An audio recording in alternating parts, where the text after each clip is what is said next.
चलिए देखते हैं सीटेट का बुक। आज हम लोग स्टार्ट करेंगे यूथ कंपटीशन टाइम्स का। ठीक है, ये है सीटेट 2025-26। ठीक है, हिंदी मीडियम से है सीटेट, साइंस और मैथ। ठीक है, सॉल्व पेपर, केंद्रीय शिक्षा पात्रता परीक्षा। इसमें हम लोग एसएसटी भी देखेंगे। क्या देखेंगे? एसएसटी का भी अगला वीडियो में देखेंगे। ठीक है, चलिए देखते हैं हम, लेकिन आप इसी के लास्ट में देख सकते हैं एसएसटी के बारे में। ठीक है, ये है आपका सीटेट हुआ। अब है ये सीटेट जो है, इसमें आपका जूनियर स्तर का होता है, 6 से लेकर 8 तक होता है। संपूर्ण सॉल्व पेपर है ये। ठीक है, इसमें आपको आराम से सामने देख के आप समझ सकते हैं क्या कहना चाह रहा है क्वेश्चन। जैसे हम लोग गणित एवं विज्ञान भी देखेंगे। ठीक है, भाषा 1 जो है हिंदी है, भाषा 1 सबको एक हिंदी लेना ही है। इसमें कुछ चूज करना होता है, इंग्लिश या संस्कृत, कोई एक चूज करना। एक हिंदी तो आपका रहेगा ही, लेकिन एक सब्जेक्ट अंग्रेजी या संस्कृत में तो कोई एक चुनना होगा। उसके साथ है बाल विकास और शिक्षा शास्त्र, यानी 1, 2, 3, 1, 4 भाषा आपको, यानी 4 सब्जेक्ट लेकर इसमें चला जाता है। ठीक है, चलिए देखते हैं, देखेंगे हम लोग अभी तक। ठीक है, सीटेट का 2012 का 29 जनवरी वाला जो 2012 में हुआ था वो देख लिए हैं। आज हम लोग सीटेट 2012 का 18 नवंबर 2012 का क्वेश्चन आंसर देखेंगे। चलिए देखते हैं, केंद्रीय शिक्षा पात्रता परीक्षा सीटेट 2012 क्लास 6 से लेकर 8 तक है। व्याख्या सही हल प्रश्न पत्र का परीक्षा 18 नवंबर 2012 का क्वेश्चन आंसर है। ठीक है यार, प्लीज़ लाइक और एक कमेंट कर दो ताकि ये वीडियो पता चले कि हाँ कैसा है स्पीड और मेरा पढ़ाने का तरीका कैसा है। एक तो कमेंट करो प्लीज़। ठीक है, आपका एक कमेंट करने से आपका कुछ जाने वाला नहीं है, लेकिन मेरा बहुत कुछ होने वाला है। ठीक है, आप मेरा उम्मीद करते हैं कि आप ज़रूर एक लाइक करिए अगर आपको इससे कुछ सीख मिलता है तो। ठीक है, चलिए देखते हैं पहला क्वेश्चन है भाग प्रथम, यानी बाल विकास एवं शिक्षा शास्त्र, बाल विकास एवं शिक्षा शास्त्र का, यानी चाइल्ड डेवलपमेंट एंड पेडागोगी। ठीक है, चलिए पहला क्वेश्चन कर रहा है। सबसे पहला निर्देशन, यानी निम्नलिखित प्रश्नों के उत्तर देने के लिए एक उचित विकल्प को चुनना है। ठीक है, सबसे पहला विद्यार्थियों से प्रतिक्रिया प्राप्त करने का आदर्श प्रतीक्षा समय किसके सही अनुपात में होना चाहिए? किसके होना चाहिए? प्रश्न की कठिनाई स्तर, प्रश्न का कठिनाई स्तर, यानी विद्यार्थियों से प्रतिक्रिया प्राप्त करने का आदर्श यानी प्रतीक्षा समय क्या होना चाहिए? प्रश्न का कठिनाई स्तर के सही अनुपात में होना चाहिए। ठीक है, चलिए अगला क्वेश्चन देखते हैं। अगला क्वेश्चन, मान लीजिए आप विद्यालय शिक्षा बोर्ड के अध्यक्ष हैं। ठीक है, आप अपने अधिकार क्षेत्र के अंतर्गत आने वाले विद्यालयों की शिक्षा की संपूर्ण गुणवत्ता को सुधारने के लिए क्या योजनाएं बनाएंगे? इस प्रकार का प्रश्न का एक उदाहरण दीजिए। क्या होगा? उच्च स्तरीय एक मीटिंग बैठाएंगे, जैसे कि यानी विद्यालय शिक्षा बोर्ड का अध्यक्ष होने के नाते हमें एक उच्च स्तरीय अपसारी चिंतन की आवश्यकता है ताकि अपने अधिकार क्षेत्र के अधीन आने वाले विद्यालयों के शिक्षा की संपूर्ण गुणवत्ता को सुधारने के लिए विद्यालय के क्रियाकलापों को रचनात्मक ढंग से संचालित कर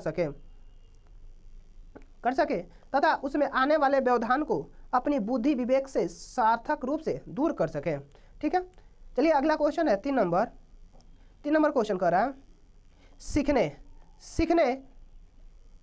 सीखने क्या है? सीखने के लिए यहाँ पे होगा सीखने के लिए आकलन और अनुदेशन के बीच क्या होगा? अंतर के दृढ़ीकरण द्वारा सीखने को प्रभावित करता है। ऑप्शन नंबर सी, यानी सीखने के लिए आकलन और अनुदेशन के बीच संबंधों के दृढ़ीकरण द्वारा सीखने को प्रभावित करता है। संबंधों के ऑप्शन नंबर सी होगा, यानी कह रहा है सीखने के लिए आकलन को निर्णात्मक आकलन भी कहा जाता है। सीखने के लिए आकलन को निर्णयात्मक आकलन भी कहा जाता है। इस प्रकार के आकलन का मुख्य प्रयोजन छात्रों को वह रचनात्मक प्रक्रिया प्राप्त करने में सक्षम बनाना है जो उन्हें बेहतर सीखने और प्रभावी प्रगति करने में उनकी मदद करेगी। यह खास तौर पर शिक्षक द्वारा दी जाती है, इसलिए सीखने के लिए आकलन और अनुदेशन के बीच संबंधों को दृढ़ीकरण द्वारा सीखने को प्रभावित करता है। ठीक है, अब अगला क्वेश्चन कर रहा है क्या है? आंतरिक रूप से अभिप्रेरित विद्यार्थी। ऑप्शन नंबर डी होगा। आंतरिक रूप से अभिप्रेरित विद्यार्थी के लिए बाह्य पुरस्कार की उसकी अभिप्रेरणा को बनाए रखने के लिए पर्याप्त नहीं है। यह आंतरिक रूप से अभिप्रेरित विद्यार्थी के लिए बाह्य पुरस्कार उसकी अभिप्रेरणा को बनाए रखने के लिए क्या है? पर्याप्त नहीं है। यानी कहने का मतलब है आंतरिक रूप से अभिप्रेरित विद्यार्थी के लिए बाह्य पुरस्कार उसकी अभिप्रेरणा को बनाए रखने के लिए पर्याप्त नहीं है। इस तरह के बालक को आंतरिक प्रेरणा महत्वपूर्ण है। क्या जरूरी है? उसको आंतरिक यानी प्रेरणा जरूरी है, आंतरिक सुझाव जरूरी है। ठीक है, चलिए अगला क्वेश्चन कर रहा है सतत और व्यापक मूल्यांकन की योजना। व्यापक शब्द किसके अलावा निम्नलिखित के द्वारा सारथी किया जाता है? किसके द्वारा? यानी जेपी गिलफोर्ड की बुद्धि संरचना का सिद्धांत, यानी सतत और व्यापक मूल्यांकन की योजना में व्यापक शब्द जेपी गिलफोर्ड के अलावा निम्नलिखित के द्वारा सारथी किया जाता है। यानी जेपी गिलफोर्ड के बुद्धि संरचना के अलावा निम्नलिखित द्वारा सारथी किया जाता है। यानी कहने का अर्थ है सतत और व्यापक मूल्यांकन की योजना में व्यापक का अर्थ है कि इस योजना में छात्रों की बुद्धि और विकास के शैक्षिक तथा शैक्षिक दोनों ही पक्षों को शामिल करने का प्रयास किया जाता है। यानी शैक्षिक और पक्षों, यानी शैक्षिक और शैक्षिक दोनों पक्षों को शामिल करने का प्रयास किया जाता है। चूँकि क्षमताएं, मनोवृत्ति और अभिरुचियां अपने आप को लिखित शब्दों के अलावा अन्य रूपों में प्रकट करती है। अतः यह शब्द विभिन्न साधनों और तकनीकों के अनुप्रयोग के लिए उपयोग किया जाता है। इसलिए जेपी गिलफोर्ड ने बुद्धि संरचना सिद्धांत, जो कि बुद्धि को ही परिभाषित कर पाती है, यह व्यापक रूप से व्यापक शब्द को सार्थक नहीं करती है। ठीक है। अब अगला क्वेश्चन, 6ठा नंबर क्वेश्चन कर रहा है, यानी कक्ष में शिक्षक और विद्यार्थी किस प्रकार जेंडर को माने परिवर्तित करते हैं और यह सीखने के क्या वातावरण है। यानी कक्ष में शिक्षक और विद्यार्थी किस प्रकार के जेंडर को रूपांतरित करते हैं, यानी जेंडर क्या करते हैं, रूपांतरित करते हैं, और यह सीखने के वातावरण को क्षुब्ध करता है। यह वातावरण सीखने के वातावरण क्या करते हैं, क्षुब्ध करते हैं। यानी कक्ष में शिक्षक और विद्यार्थी किस प्रकार के जेंडर को रूपांतरित करते हैं और यह सीखने के वातावरण को क्या करते हैं, क्षुब्ध करता है। अब अगला क्वेश्चन है 7वां नंबर, उपलब्धि अभिप्रेरणा। इसका आंसर होगा ए, यानी सफलता व असफलता को समान रूप से स्वीकार करने का तत्परता। यानी उपलब्धि अभिप्रेरणा का मतलब होता है सफलता हो तभी सही, असफलता हो तभी सही, समान रूप से स्वीकार करने की तत्परता होनी चाहिए। ठीक है। यानी चलिए देखते हैं, ये दिया हुआ इसका कह रहा है, यानी उपलब्धित व्यक्ति को अभिप्रेरित करती है कि इस अभिप्रेरणा से व्यक्ति में चुनौतीपूर्ण कार्य करने के डटे रहने की प्रवृत्ति विकसित होती है। ठीक है। अब अगला क्वेश्चन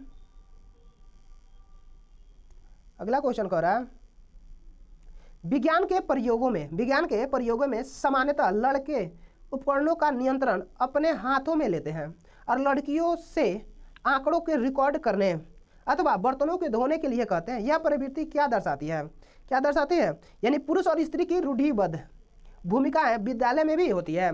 यानी स्त्री और पुरुष की रूढ़िबद्ध भूमिका क्या होती है, विद्यालय में भी देखी जाती है। चलिए इसके बारे में जानते हैं।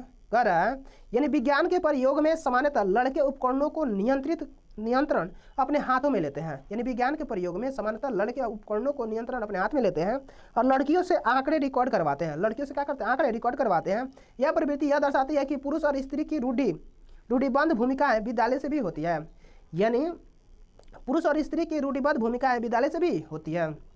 अब अगला क्वेश्चन है 9वां नंबर, सीबीएसई द्वारा प्रस्तावित समूह परियोजना गतिविधि किसका एक सशक्त साधन है? किसका है? सामाजिक भागीदारिता को सुगम बनाना। सामाजिक भागीदारिता को क्या बनाना, सुगम बनाना। यानी सीबीएसई द्वारा प्रस्तावित समूह परियोजना गतिविधि किसका एक सशक्त साधन है? सामाजिक भागीदारिता को क्या करना, सुगम बनाना होता है। इसी सीबीएसई द्वारा प्रस्तावित समूह परियोजना गतिविधि सामाजिक भागीदारिता को सुगम बनाने का एक साधन है। अब 10वां नंबर क्वेश्चन है, रेवन का प्रोग्रेसिव मैट्रिसेज परीक्षण कौन से परीक्षण का उदाहरण है? कौन सा है? संस्कृत मुक्त बुद्धि लब्धांक। रेवन का प्रोग्रेसिव मैट्रिसेज परीक्षण किसका परीक्षण का उदाहरण है? सांस्कृतिक मुक्त बुद्धि लब्धांक का। यानी रेवन का प्रोग्रेसिव मैट्रिक्स परीक्षण संस्कृति मुक्ति बुद्धि लब्धांक परीक्षण का क्या है, उदाहरण है। अब यानी कौन सा पद्धति पाठ्य योजना में शामिल नहीं है? कौन है? योजना की दृढ़ता, जो कि क्या है, पाठ्य योजना में शामिल नहीं है, लेकिन शिक्षार्थियों का ज्ञान, उद्देश्यों की स्पष्टता और शिक्षण का ज्ञान, ये क्या है, पाठ्य योजना में शामिल है। ठीक है। अब अगला क्वेश्चन 12 नंबर, निःशुल्क एवं अनिवार्य शिक्षा का अधिकार 2009 में अनिवार्य शब्द का अर्थ क्या है? क्या है? यानी ऑप्शन नंबर बी होगा, उच्च सरकारें दाखिले, उपस्थिति और प्रारंभिक शिक्षा की पूर्णता को सुनिश्चित करेगी। यानी निःशुल्क और अनिवार्य शिक्षा का अधिकार 2009 में अनिवार्य शब्द का अर्थ है उच्च सरकारें दाखिले, उपस्थिति और प्रारंभिक शिक्षा की पूर्णता को सुनिश्चित करेगी। ठीक है। चलिए जानते हैं इसके बारे में। यानी कह रहा है निःशुल्क एवं अनिवार्य शिक्षा का अधिकार 2009 में अनिवार्य शब्द का अर्थ है कि उचित सरकारी दाखिले उपस्थित और प्रारंभिक शिक्षा की पूर्णता को सुनिश्चित करेगी। ठीक है, अब 13 नंबर क्वेश्चन करा, अधिगमनकर्ता का स्वनियम का क्या अर्थ है? अधिगमनकर्ता का स्वनियमन का क्या अर्थ है? क्या अर्थ है? यानी अपने सीखने का स्वयं अनुवीक्षण करने की योग्यता, यानी अपने सीखने का स्वयं अनुवीक्षण करने की योग्यता को ही अधिगमनकर्ता का स्वयं नियम कहा जाता है। 14 नंबर क्वेश्चन है, यानी मैडम चाय खाती है, मैडम चाय खाती है, इसका वाक्य है क्या है? यानी कह रहा है वाक्य विन्यास की दृष्टि से सही है, वाक्य विन्यास की दृष्टि से कहे तो सही है, लेकिन अर्थ विज्ञान की दृष्टि से क्या है? गलत है। अर्थ विज्ञान की दृष्टि से क्या है? गलत है। अर्थ विज्ञान की दृष्टि से सही है, सॉरी, वाक्य विन्यास की दृष्टि से कहे तो सही है, लेकिन अर्थ विज्ञान की दृष्टि से कहे तो क्या है? गलत है। अब है अगला क्वेश्चन 15 नंबर, कह रहा है सीखने के लिए सिद्धांतों के संदर्भ में स्टेप होल्डिंग किसकी ओर संकेत करता है? यानी सीखने के सिद्धांत के संदर्भ में स्टेप होल्डिंग किसकी ओर संकेत करता है? यानी सीखने में वयस्कों द्वारा अस्थायी सहयोग से, सीखने में वयस्कों द्वारा अस्थायी सहयोग से, यानी स्केप होल्डिंग का अर्थ है मचान बनाना। यह नए ज्ञान के साथ बच्चों के पास पहले से मौजूद ज्ञान पर निर्मित होता है, जिससे वयस्क बच्चों को सीखने में सहयोग मिलता है, जिससे वयस्क बच्चों को सीखने में क्या मिलता है? सहयोग मिलता है। अब 16 नंबर क्वेश्चन है, एक महिला ने भोजन प्राप्त करने के लिए अपने बच्चों को बेच दिया। ठीक है, इस खबर को किसके आधार पर अच्छी तरह समझा जा सकता है? क्या है? पदानुक्रमित आवश्यकताओं का सिद्धांत से समझाते हैं। यानी एक महिला ने भोजन प्राप्त करने के लिए अपने बच्चों को बेच दिया, इस खबर को किसके आधार पर अच्छी तरह समझा जा सकता है? यानी पदानुक्रमिक आवश्यकताओं का सिद्धांत के रूप में माना जा सकता है। चलिए देखते हैं। यानी कहने का अर्थ है एक महिला ने भोजन प्राप्त करने के लिए बच्चे को बेच दिया। यह मैस्लो द्वारा दिए गए सिद्धांत पदानुक्रमित आवश्यकताओं के सिद्धांत को सिद्ध करता है, जिसके अनुसार दैहिक मांगों को व्यक्ति सबसे ऊपर रखता है। दैहिक मांगों को व्यक्ति क्या करता है? सबसे ऊपर रखता है, जिससे भोजन पानी आदि आते हैं। उसके बाद अन्य मांगे जैसे सुरक्षा की मांग, सामाजिक मांग, सम्मान मांग, आत्मानुभूति मांग आता है। अब 17 नंबर क्वेश्चन कर रहा है, बुद्धि लब्धाक के आधार पर विभिन्न समूहों में विद्यार्थियों को वर्गीकरण उनकी स्व गरिमा को क्या है और उनके शैक्षिक निष्पादन को क्या कहते हैं? ठीक है, यानी कह रहा है यानी बुद्धि लब्धाक के आधार पर विभिन्न समूहों में विद्यार्थियों का वर्गीकरण उनकी स्व गरिमा को क्या करता है? घटाता है। यानी गरिमा का स्व गरिमा को घटाता है और उनकी शैक्षणिक निष्पादन को क्या करता है? घटाता है। यानी दोनों के, यानी स्व गरिमा को भी घटाता है और शैक्षणिक निष्पादन को भी घटाता है। यार इतना आप देख लिया होगा, लाइक नहीं किया तो लाइक कर दें। ठीक है, मेरे लिए लाइक ही जरूरी है, लाइक और कमेंट। बुद्धि लब्धाक के आधार पर विभिन्न समूहों में विद्यार्थियों का वर्गीकरण उनकी स्व गरिमा को घटाता है। यानी बुद्धि लब्धाक के आधार पर विभिन्न समूहों में विद्यार्थियों का वर्गीकरण उनकी स्व गरिमा को क्या करता है? घटाता है और उनके शैक्षणिक निष्पादन को भी घटाता है। शैक्षणिक निष्पादन को भी क्या करता है? घटाता है। दूसरे शब्दों में जब विद्यार्थियों का वर्गीकरण उनकी बुद्धि लब्धाक के आधार पर किया जाता है तो निम्न बुद्धि लब्धि वाले विद्यार्थी कुंठित हो जाते हैं। यानी निम्न बुद्धि लब्धि वाले विद्यार्थी क्या होते हैं? कुंठित हो जाते हैं और वे अधिगम अध्ययन में रुचि नहीं लेते हैं और अधिगम क्या करते हैं? अधिगम में रुचि नहीं लेते हैं। ऐसी स्थिति में उनका शैक्षणिक निष्पादन घटने लगता है। ऐसी स्थिति में क्या होता है? उनका शैक्षणिक निष्पादन यानी पढ़ने की क्या होता है? निष्पादन घटने लगता है। यही स्थिति प्रतिभाशाली विद्यार्थी या उच्च बुद्धि लब्धाक वाले विद्यार्थियों पर भी लागू होते हैं। उच्च बुद्धि लब्धाक वाले विद्यार्थी अपनी योग्यता को लेकर अस्वस्थ हो जाते हैं और अध्ययन में रुचि लेना बंद कर देते हैं। इससे उनका भी शैक्षणिक निष्पादन घट जाता है। इससे उनका भी क्या करता है? शैक्षणिक निष्पादन घट जाता है। अब है 18 नंबर क्वेश्चन, जॉन ड्यूवी द्वारा समर्थित लैब विद्यालय के उदाहरण है। क्या है? प्रगतिशील विद्यालय। जॉन ड्यूवी द्वारा समर्थित लैब विद्यालय का उदाहरण क्या है? प्रगतिशील विद्यालय। यानी जॉन ड्यूवी द्वारा समर्थित लैब विद्यालय प्रगतिशील विद्यालय का उदाहरण है। इसके अनुसार इस तरह के विद्यालय में प्रयोग के द्वारा, चलचित्रों के द्वारा तथा लैब के माध्यम से भविष्य के लिए शिक्षक तैयार किए जाते हैं। लैब के माध्यम से भविष्य के लिए शिक्षक क्या किए? तैयार किए जाते हैं। अब लॉरेंस कोहलबर्ग के द्वारा प्रस्तावित निम्नलिखित चरणों में से प्राथमिक विद्यालयों के बच्चे किन चरणों को अनुसरण करते हैं? क्या करते हैं? यानी आज्ञा पालन और दंड उन्मुखीकरण। आज्ञा पालन और दंड उन्मुखीकरण व्यक्तिगता और विनिमय के कारण करते हैं। लॉरेंस कोहलबर्ग के द्वारा प्रस्तावित निम्नलिखित चरणों में से प्राथमिक विद्यालय के बच्चे किन चरणों का अनुसरण करते हैं? आज्ञा पालन और दंड उन्मुखीकरण और व्यक्तिगता और विनियमन के कारण करते हैं। अब है कोहलबर्ग के अनुसार प्राथमिक विद्यालयों के बच्चे नैतिक विकास के पूर्व परंपरागत स्तर पर होते हैं। यानी कोहलबर्ग के अनुसार प्राथमिक विद्यालयों के बच्चे नैतिक विकास के पूर्व परंपरागत स्तर पर होते हैं। इस स्तर पर बच्चे आत्मकेंद्रित निर्णय लेते हैं। इस स्तर पर बच्चे क्या करते हैं? आत्मकेंद्रित निर्णय लेते हैं। उनमें दंड तथा आज्ञा पालन अभिमुखता होती है। यांत्रिक सापेक्ष अभिमुखता और व्यक्तिगता तथा विनिमय की भावना होती है। ठीक है। अब अगला क्वेश्चन है 20 नंबर क्वेश्चन। एक विद्यार्थी कहता है उसका दादा आया है। ठीक है। यह शिक्षक होने के नाते आपकी प्रक्रिया क्या होनी चाहिए? क्या दे रहे?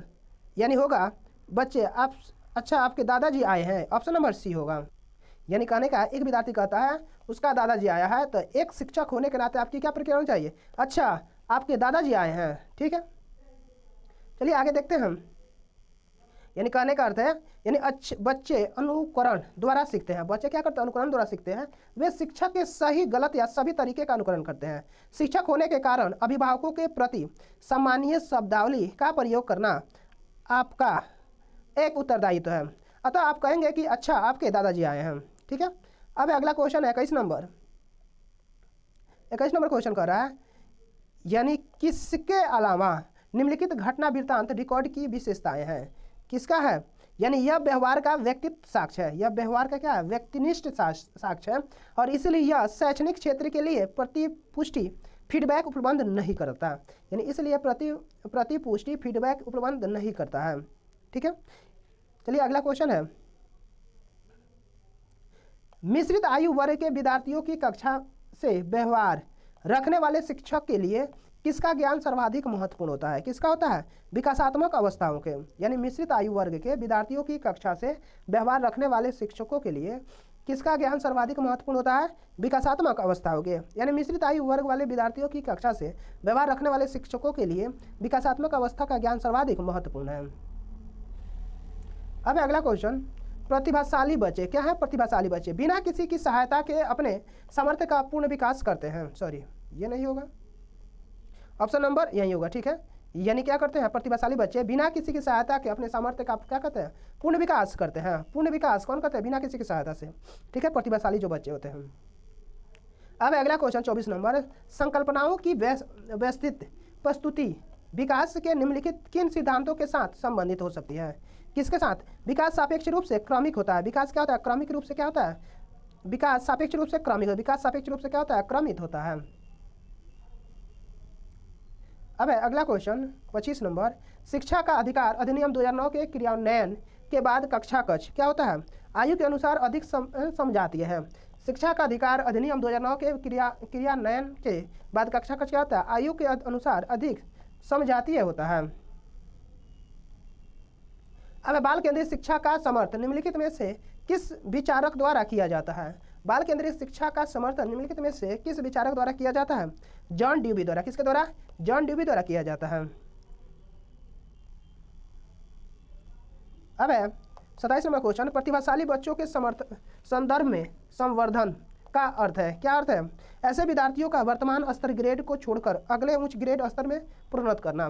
प्रतिभाशाली बच्चों के संदर्भ में संवर्धन का अर्थ क्या होता है? ऐसे विद्यार्थियों को वर्तमान स्तर ग्रेड को छोड़कर अगले उच्च ग्रेड में क्या करना? प्रोन्नत करना होता है। यानी प्रतिभाशाली बच्चों के संवर्धन का अर्थ है ऐसे विद्यार्थियों को प्रारंभ से ही तीव्र गति से शैक्षिक प्रक्रिया से गुजारना, विद्यालयों में जल्दी प्रवेश दिलाकर तथा तीव्र गति से विद्यालय की शिक्षा प्राप्त करके बालकों की प्रतिभा का विकास किया जा सकता है। ऐसे विद्यार्थियों को वर्तमान स्तर को छोड़कर अगले स्तर पर प्रोन्नत कर उनके शैक्षिक गति को तीव्रता प्रदान की जा सकती है। अब है 28 नंबर क्वेश्चन कर रहा है एकल अभिभावक वाले बच्चे को पढ़ाते समय शिक्षक को क्या करना चाहिए? इस तथ्य को अनदेखा करना चाहिए और ऐसे बच्चों के साथ अन्य बच्चों के समान व्यवहार करना चाहिए। यानी एकल अभिभावक वाले बच्चों को पढ़ाते समय शिक्षक को इस तथ्य को अनदेखा करना चाहिए और ऐसे बच्चों को साथ अन्य बच्चों को क्या समान व्यवहार करना चाहिए। यानी कहने का अर्थ है एकल अभिभावक वाले बच्चे को पढ़ाते समय शिक्षक को इस तथ्य को अनदेखा करना चाहिए और ऐसे बच्चे के साथ समान व्यवहार करना चाहिए क्योंकि एकल अभिभावक का उनकी योग्यता, क्षमता, बुद्धि पर कोई प्रभाव नहीं पड़ता है। अब अगला क्वेश्चन है 29 नंबर। प्रतिभाशाली क्या है? प्रतिभाशाली विद्यार्थियों के लिए निम्नलिखित में से कौन सी गतिविधि सर्वाधिक उपयुक्त है? कौन सी है? यानी दी गई संकल्पनाओं के आधार पर मौलिक नाटक लिखना। यानी प्रतिभाशाली विद्यार्थियों के लिए निम्नलिखित में से कौन सा गतिविधि सर्वाधिक उपयुक्त है? कौन है? दी गई संकल्पनाओं के आधार पर मौलिक नाटक लिखना। यानी प्रतिभाशाली छात्रों की दी गई संकल्पनाओं के आधार पर मौलिक नाटक लिखना गतिविधि सर्वाधिक उपयुक्त है क्योंकि उनमें मौलिक चिंतन, सृजनात्मक आदि गुणों का संयोजन होता है। अब है 30 नंबर क्वेश्चन है, शारीरिक गति बुद्धि रखने वाले बच्चों की अंतिम अवस्था निम्नलिखित में से कौन सी हो सकती है? कौन हो सकती है? शालेय चिकित्सा। क्या हो सकती है? शालेय चिकित्सा। यहाँ पे हमारा 30 गो पेडागोगी समाप्त हुआ। ठीक है, अगर अच्छा लगा है तो प्लीज़ लाइक भी कर दीजिए, सब्सक्राइब भी। ठीक है, चलिए आगे देखते हैं। अब हिंदी भाग 2 है, यूनिट 2 है जो कि वैकल्पिक है। ठीक है, चलिए देखते हैं। यानी आपको वैकल्पिक का मतलब हुआ है हिंदी, इंग्लिश, संस्कृत, तीन में से कोई 2 लेना है आपको। ठीक है, चलिए देखते हैं।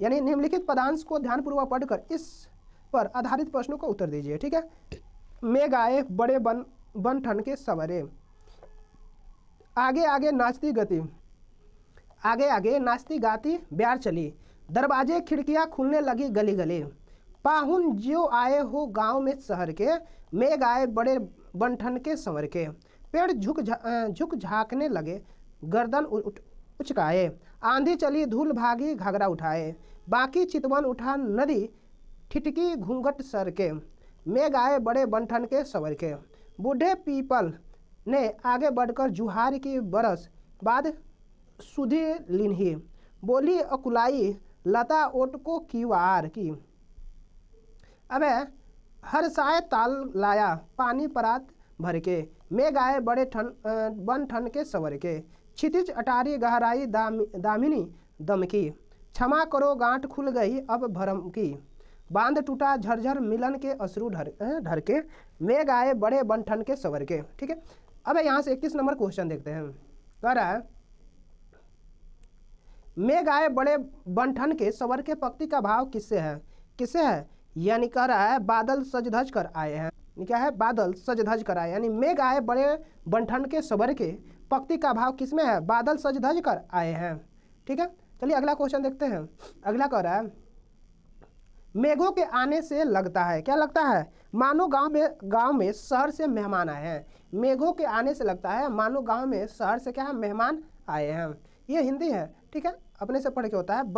बरस बाद सुधी लिन्ही, इस पंक्ति का भाव किसमें है? किसमें है? बादल एक बरस के बाद आए, बरस बाद सुधी लिन्ही, इस पंक्ति का भाव किसमें है? यानी बादल एक बरस के बाद आए हैं।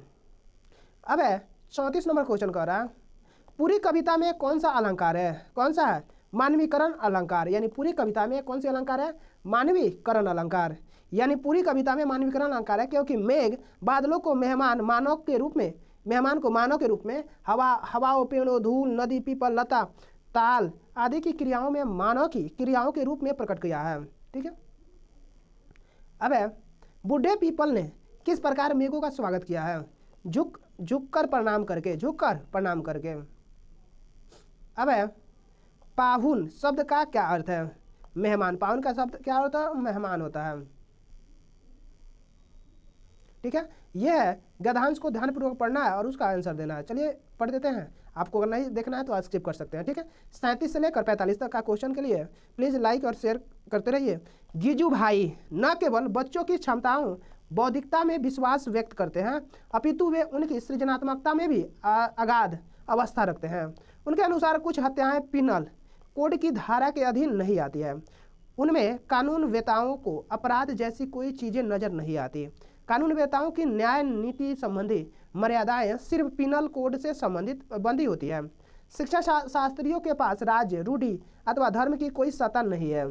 इसलिए जीवन के प्रति जो अपराध होते हैं उनके लिए न कोई पिनल कोड, न कोई उन्हें निंदनीय मानता है और न कोई धार्मिक भय, और जीवन के प्रति होने वाले एक ऐसे ही अपराध है। बालक की सृजन शक्ति की हत्या ईश्वर ने मनुष्य की सृजन किया है और उसे यानी सृजन शक्ति प्रदान किया था, ईश्वर की शक्ति का मनुष्य सृजन, यानी कह रहा है यानी ईश्वर ने मनुष्य का सृजन किया है और उसे अपनी सृजन शक्ति प्रदान की तथा ईश्वर की शक्ति मनुष्य की सृजन की अनंत शक्ति से के समान ही अनगिनत है। साहित्य एक सृजन है, चित्रकला दूसरा सृजन है, संगीत तीसरा सृजन है और स्थापत्य चौथा सृजन है। इस तरह गिनने बैठा जाए तो मनुष्य के द्वारा बनाई गए अनेकानेक कृतियों को गिनाया जा सकता है। जब शिक्षक या अभिभावक यह तय करते हैं कि बच्चे को क्या करना चाहिए क्या नहीं करना चाहिए, वस्तुतः निर्णय में ही वे बालक का सृजन शक्ति का दमन करते हैं। ये चलिए 37 से 45 तक देखेंगे। जीजू भाई का किससे विश्वास नहीं है, किससे है? उनके भविष्य का निर्णय शिक्षकों के अभिभावकों द्वारा तय करने में, यानी उनके भविष्य का निर्णय शिक्षकों एवं अभिभावकों द्वारा तय करने में। ठीक है, अब है अगला क्वेश्चन 38 नंबर। कौन सा अपराध पिनल कोड की धारा के अधीन नहीं आती है? कौन है? बालक की सृजन शक्ति का दमन, बालक का सृजन शक्ति का दमन। अब है 39 नंबर। बच्चे क्या करें और क्या ना करें जब शिक्षक और अभिभावक यह तय करते हैं तब? क्या? बच्चे में सृजन शक्ति का दमन होता है, बच्चे में सृजन शक्ति का क्या होता है? दमन होता है। अब 40 नंबर क्वेश्चन कह रहा है निम्नलिखित में से सृजन के अंतर्गत नहीं आता है। क्या नहीं आता है? प्रश्नों के उत्तर रटना, यानी सृजन के अंतर्गत कौन नहीं आता? प्रश्नों के उत्तर रटना, यानी प्रश्नों के उत्तर रटना सृजन के अंतर्गत नहीं आता है। जबकि कहानी लिखना, मिट्टी का खिलौना बनाना तक किसी विषय पर अपने विचार लिखना सृजन के अंतर्गत आता है। अब 41 नंबर क्वेश्चन। साहित्य शब्द में इक प्रत्यय लगाने का पर क्या शब्द बनेगा? साहित्यिक। क्या बनेगा? साहित्यिक। ठीक है, चलिए आगे देखते हैं। अब 42 नंबर क्वेश्चन कह रहा है बौद्धिक ऐतिहासिक शब्द में, बौद्धिक ऐतिहासिक क्या है? बौद्धिक और ऐतिहासिक शब्द में मूल शब्द तथा प्रत्यय है। क्या है? बौद्धिक में क्या है? बुद्धि मूल शब्द है, इक क्या है? प्रत्यय है। और इतिहास में मूल शब्द, ऐतिहासिक में इतिहास जो है मूल शब्द और इक क्या है? प्रत्यय है। ठीक है, अब अगला क्वेश्चन 43 नंबर। न्यायिक नीति में कौन सा समास है? कौन है? द्वंद्व समास। न्यायिक नीति, सॉरी न्याय नीति, लोटा डोरी, ये सब क्या है? द्वंद्व समास के उदाहरण है। ठीक है, यानी न्याय नीति में द्वंद्व समास है। जिस समास में दोनों पद प्रधान होता है वे द्वंद्व समास कहलाता है। ठीक है, जबकि क्रमधार समास जहाँ विशेषण विशेष हो वहाँ क्रमधारय समास होता है। जहाँ विशेषण विशेष हो वहाँ क्या होता है? क्रमधारय समास होता है। अव्ययीभाव समास, यानी जिस समास में पूर्व पद प्रधान होता है और उत्तर पद गौण हो वह अव्ययीभाव समास कहलाता है। तत्पुरुष समास, यानी इसमें प्रथम पद गौण और उत्तर पद प्रधान होता है तत्पुरुष समास में। ठीक है, अब 44 नंबर क्वेश्चन। ईश्वर का पर्यायवाची नहीं है। कौन? इस ब्रह्मा खुद के भगवान है, जो कि ईश्वर का होता है जगदीश, परमेश्वर, परमात्मा, ये सब किसका है? ईश्वर का पर्यायवाची शब्द है। ठीक है, ब्रह्मा खुद एक भगवान है। ठीक है, अब आते हैं समास का। समान का विलोम क्या होता है? असमान। समान का विलोम क्या हो जाएगा? असमान हो जाएगा। ठीक है, अब 46 से क्या? 46 से 50 निम्नलिखित प्रश्नों को उत्तर देने के लिए सबसे उचित विकल्प को चुनना है। भाषा क्या है? भाषा जीवन की विभिन्न स्थितियों को सिखाती है। भाषा क्या करती है? जीवन की विभिन्न स्थितियों को सिखाती है। अब 47 नंबर क्वेश्चन कर रहा है भाषा की कक्षा में समाचार पत्र पत्रिकाओं का उपयोग यह सुनिश्चित करता है कि बच्चे प्रमाणित लेख, समाचार आदि पर अपनी प्रतिक्रिया देने की क्षमता रखते हैं। शिक्षक सामग्री का उपयोग, यानी भाषा की कक्षा में समाचार पत्र पत्रिकाओं का उपयोग यह सुनिश्चित करता है कि बच्चे प्रामाणिक लेख, समाचार आदि पर अपनी प्रतिक्रिया देने की क्षमता रखते हैं। यानी भाषा की कक्षा में समाचार पत्र पत्रिकाओं का उपयोग यह सुनिश्चित करता है कि बच्चे प्रामाणिक लेख, समाचार पत्र आदि पर प्रतिक्रिया देने की क्षमता रखते हैं। अब अगला क्वेश्चन 48 नंबर। सुलेखा जब तक बच्चों के साथ बातचीत करती रहती है वह क्या है? बच्चों को भाषा अर्जित करने के लिए परिवेश दे रही है। यानी सुलेखा जब तक बच्चों के साथ बातचीत करती रहती है वह बच्चों को भाषा अर्जित करने के लिए क्या करे? परिवेश दे रही है। ठीक है, अब 49 नंबर क्वेश्चन। सुमन बचपन से ही गुजराती बोल समझ लेती है, वह कभी विद्यालय नहीं जाती है, यह उदाहरण है। क्या है? भाषा अर्जन का। यानी सुमन बचपन से ही गुजराती बोल समझ लेती है, वह कभी विद्यालय नहीं जाती है, यह उदाहरण क्या है? भाषा अर्जन का है। क्या है? भाषा अर्जन का। 50 नंबर क्वेश्चन है भाषा से सतत और व्यापक मूल्यांकन का उद्देश्य है। क्या है? बच्चों द्वारा भाषा सीखने की प्रक्रिया को जानना तथा समझना। बच्चों द्वारा भाषा सीखने की प्रक्रिया और जानना और समझना होता है। अब है 51 नंबर क्वेश्चन। सस्वर पाठन का मुख्य उद्देश्य क्या है?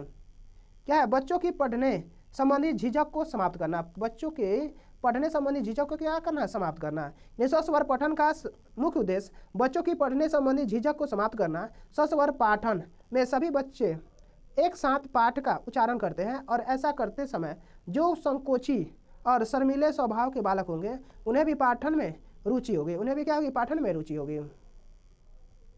अब है 52 नंबर क्वेश्चन है, भाषा शिक्षण में कौन सा बिंदु सबसे कम महत्वपूर्ण है? कौन सा? पाठ्य सामग्री। भाषा शिक्षण में कौन सा बिंदु सबसे कम महत्वपूर्ण है? पाठ्य सामग्री। यानी भाषा शिक्षण में भाषाई अभ्यास, भाषिक परिवेश तथा परीक्षाओं की तुलना में पाठ्य सामग्री सबसे कम महत्वपूर्ण है, क्योंकि बालक का भाषाई अभ्यास और भाषिक परिवेश में जितनी अधिक पकड़ होगी परीक्षाओं में उपलब्धि उतनी ही अच्छी होगी और वे अपनी परीक्षाओं में उतना ही रुचि लेंगे। अब है सतत मूल्यांकन का एक निहितार्थ, बच्चों के भाषा प्रयोग का निरंतर अवलोकन करना। सतत मूल्यांकन का एक निहितार्थ होता है बच्चों के भाषा प्रयोग का क्या करना, अवलोकन करना होता है। ठीक है, यानी बच्चों के भाषा प्रयोग का निरंतर अवलोकन करना सतत मूल्यांकन का निहितार्थ है, क्योंकि सतत मूल्यांकन का निरंतर चलने वाली प्रक्रिया है। इसके द्वारा हम यह अवलोकन करते हैं कि शिक्षार्थी ने क्या सीखा, उसने कितना सीखा तथा उसके ज्ञान में कितनी बुद्धि हुई है।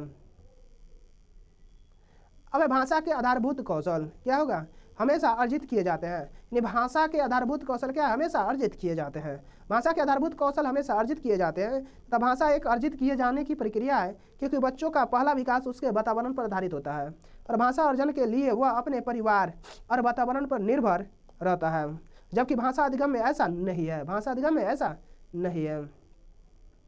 अब शिक्षा की स्वयं की भाषा प्रयोग की कुशलता है।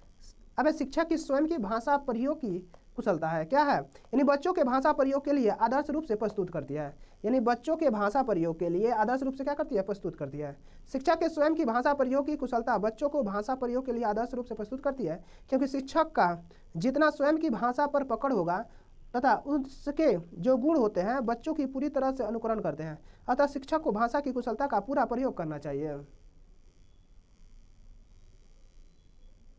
अब भाषा अर्जन और भाषा अधिगम में महत्वपूर्ण अंतर। भाषा अर्जन और भाषा अधिगम में क्या होता है, महत्वपूर्ण अंतर देखेंगे। भाषिक परिवेश की उपलब्धता, भाषिक परिवेश की क्या उपलब्धता है। ठीक है, 57 नंबर क्वेश्चन है, भाषा की पाठ्य पुस्तक में से किससे संबंधित पाठ होने चाहिए, क्या होना चाहिए अभी, साहित्य की, क्या होना चाहिए, साहित्य की। अब है आकलन, क्या है आकलन, यानी भाषा सीखने सिखाने की प्रक्रिया अभिन्न अंग है। भाषा सीखने सिखाने की प्रक्रिया क्या है, अभिन्न अंग है। अब है 59 नंबर क्वेश्चन, मौखिक भाषा के आकलन का सर्वोत्तम तरीका है, क्या है, अनुभव बांटना व बातचीत। अनुभव बांटना और क्या है, बातचीत। मौखिक भाषा के आकलन का सर्वोत्तम तरीका क्या है, अनुभव बांटना और बातचीत है। यानी अनुभव बांटना और बातचीत करना मौखिक भाषा के आकलन का सर्वोत्तम तरीका है, क्योंकि अपने अनुभवों को बांटने और बातचीत करने से बच्चों के अंदर मौखिक भाषा सीखने का बल मिलता है। स्वाभाविक अभिव्यक्ति, कल्पनाशीलता, कौशल और सोच को विकसित करना होता है। भाषा शिक्षण का एक महत्वपूर्ण उद्देश्य है। भाषा शिक्षण क्या है, एक महत्वपूर्ण उद्देश्य होता है। यानी स्वाभाविक व्यक्तित्व, कल्पनाशीलता, कौशल और सोचने के विकास करना तथा शिक्षण का एक महत्वपूर्ण उद्देश्य है। ऐसा करने से उनकी स्वयं को अभिव्यक्ति और कल्पना का पता चलेगा। भाग 3 क्या है, भाग 3 संस्कृत वैकल्पिक प्रश्न है। ठीक है, ये वैकल्पिक है, संस्कृत या इंग्लिश या हिंदी कोई। ठीक है, अधोलिखितान श्लोक क्या है, पठित्वा, क्या है, पठित्वा तदाधारित प्रश्नानम, तदाधारित प्रश्नानम प्रश्न खंड्या 61 से 66 विकल्पा कोशरेशु समुचितकम उत्तरम चित्वा लिखिता। यानी श्लोक दिया हुआ है, इसको पढ़ के हम लोग का उत्तर देना है। ठीक है, चलिए देखते हैं। अजराम रावत प्रज्ञान विद्यामर्थ च चिंतेत, यानी ग्रहित इव केशेषु मृत्यानु धर्माचरेत सर्वद्रव्येषु वैदेव द्रव्यमाहुरन्तमम् आहार तवादन धत्वा चक्षवात् सर्वदा विद्या ददाति विनयम विद्या याचित पत्राताम, यानी पात्रत्वाद धनमापनोषि धनार्थ धर्म ततः सुखम विद्या शास्त्रे सशस्त्र देव द्वे विद्ये प्रतिपेते अद्या हसत्य विद्यते द्वितीया दृढ़ते सदा, यानी हितोपदेश प्रस्तावना। ठीक है। चलिए अगला क्वेश्चन देखते हैं। 61 नंबर का रहा है, बुद्धिमान सततम की चिंत्यते, क्या है? विद्या वितम विद्याच, वितम विद्याच, यानी कह रहा है बुद्धिमान वह होता है जो धन और विद्वान का सतत चिंता करता है। विद्या से विवेक का जन्म होता है, विवेक से धन का सदुपयोग संभव होता है। 62 नंबर क्वेश्चन है, विद्याया उत्कृष्ट कति वैशिष्ट्यानि अत्रम प्रकीर्णितानि, क्या होगा? त्रीणी, क्या होगा? त्रीणी, यानी विद्या की उत्कृष्टता हेतु 3 विशेषताएं प्रतिपादित है। विद्या से धन की प्राप्ति होती है, विद्या दुखों की दूर करती है तथा विद्या से समाज में उच्च स्थान अर्थात सम्मान प्रदान करती है। यह विद्या की विशिष्टता है। अब है सुख प्राप्त क्रमशः कच क्रम अत्र निर्दिष्टा, क्या होगा? यानी विद्या विनयम पत्राता धन धर्म सुखेति क्रम। सुख प्राप्ति हेतु क्रमशः विद्या विनयम पात्रता धन और धर्म की आवश्यकता होती है। इस क्रमवार रूप यही है कि विद्या की प्राप्ति होने से व्यक्ति जीवन का मर्म समझ जाता है, फलतः वह विनिमयी हो जाता है। इससे उसकी समाज के बीच सही पात्रता प्रदर्शित होती है। अंतर वह धन की ओर वितरित होता है। धन की प्राप्ति से धर्म का भी अनुपालन संभव होता है और पूजा पाठ यज्ञ आदि, ठीक है। अब है 64 नंबर क्वेश्चन है, मनुष्यन की चिंतित्वा धर्म आचरणीय, क्या होगा? अनिवार्य मृत्यु कदापि कस्मित तदपि क्षणे संभावती, यानी मनुष्य को धर्म का आचरण इस चिंता से करना चाहिए कि न जाने कब किस घड़ी मृत्यु हमारा वरण कर ले, तभी व्यक्ति सही कार्य कर सकता है। अब अगला क्वेश्चन है 65 नंबर, एतेषु वाक्येषु क्रमवाचस्य प्रयोग कस्मिन् अस्ति, क्या होगा? द्वितीय आद्रियते सदा, यानी उक्त वाक्य में क्रमवाच्य का प्रयोग द्वितीय आद्रियते में सदा में हुआ है, जबकि अन्य वाक्यों में कृतवाच्य का प्रयोग हुआ है। क्रम की प्रधानता होने पर सकर्मक धातुओं के क्रमवाच्य होता है। अब 66 नंबर, अद्या हस्या विद्यते इतत्र अद्या इति पदस्य को भी प्राय, यानी सशस्त्र विद्या, क्या है? सशस्त्र विद्या, यानी अद्य हस्त विद्यत्वे में अद्या पद का अभिप्राय सशस्त्र विद्या से है। सशस्त्र विद्या वृद्धावस्था में हास्य का पात्र बनाती है, जबकि शास्त्र विद्या हमेशा काम आती है। अब है निर्देश, अधोलिखितम गदांश पठित्वा तदंतरम प्रदत्त प्रश्नानम, यानी 67 से 75 विकल्पोपत्रेषु समुचितम उत्तरम चुनित, यानी विक्षुभ सागर बीची कल्लोल, यानी 2004, ठीक है। यानी 67 से 75 तक ये गद्यांश पढ़ के हम लोग को उत्तर देना है, ठीक है। चलिए देखते हैं डायरेक्ट इसका 67 से देखते हैं, ठीक है। यह गद्यांश था 67 में कराया, सुनामी संकट सर्वाधिक जनहितकारी विध्वंस रूपेण कथित्वम यतो ही, क्या होगा इसका? यानी कह रहा है ऑप्शन नंबर बी, यानी इतर प्राकृति का पद विपरीतम सुनामान्या पूर्व सूचना कारणत लोकाना जीवन सुरक्षम कुर्ता पर्यते, ठीक है। यानी सुनामी संकट सर्वाधिक जन अहितकारी और विध्वंस कहा गया है। इस प्राकृतिक आपदा की पूर्व सूचना से जीवन को सुरक्षित किया जा सकता है। सुनामी एक भयावह त्रासदी के रूप में आई थी, जिसके बहुत ही जनधन की क्षति पहुंची। अब 2004 तमे वर्षे लक्षतयंतिमा लोकाम सुनामी कारणतम कालग्रासीभूता यतो ही, क्या होगा? यानी सुनामी विषय लोकाना अज्ञानता एतत् प्रकोचात् रक्षायाम समुचितोपायानाम अभाव, यानी सन 2004 में 3 लाख लोग सुनामी के कारण काल में कवलित हो चुके थे। इस कारण लोगों में सुनामी का विषय में अज्ञानता तथा इसके प्रकोप की रक्षा का कोई उपाय नहीं था। अब यदा सुनामी विषय अनुसंधान नेत्रे धनम दीयते तदा एतत् सुनिश्चितम यत्, यानी क्या होगा? अनुसंधान परिणामे सर्वे लोका विशेषतः तटीय क्षेत्र निवासितन लवंतिता अस्यु, यानी जब भी सुनामी विषय में अनुसंधान क्षेत्र में धन प्रदान किया जाए तब यह सुनिश्चित हो कि अनुसंधान परिणाम से सभी लोग विशेषता तटीय क्षेत्र के लोगों में विशेष लाभान्वित होवे। ठीक है, अब अगला क्वेश्चन है, हिंद महासागर से तटवर्ती क्षेत्रेषु निवासताम लोकानां मध्ये सुनामी विषय जागृति प्रसारयितुं शक्यते। क्या होगा, यानी स्थानीय भाषायां सूचना प्रदायकस्य ग्रहालयान् स्थापना भी, यानी स्थानीय भाषा में सूचना प्रदायक संग्रहालय की स्थापना करके हिंद महासागर के तटवर्ती क्षेत्रवासियों के बीच सुनामी विषय पर जागृति पैदा करनी चाहिए, जिससे वे इस विषय में जागरूक हो सके।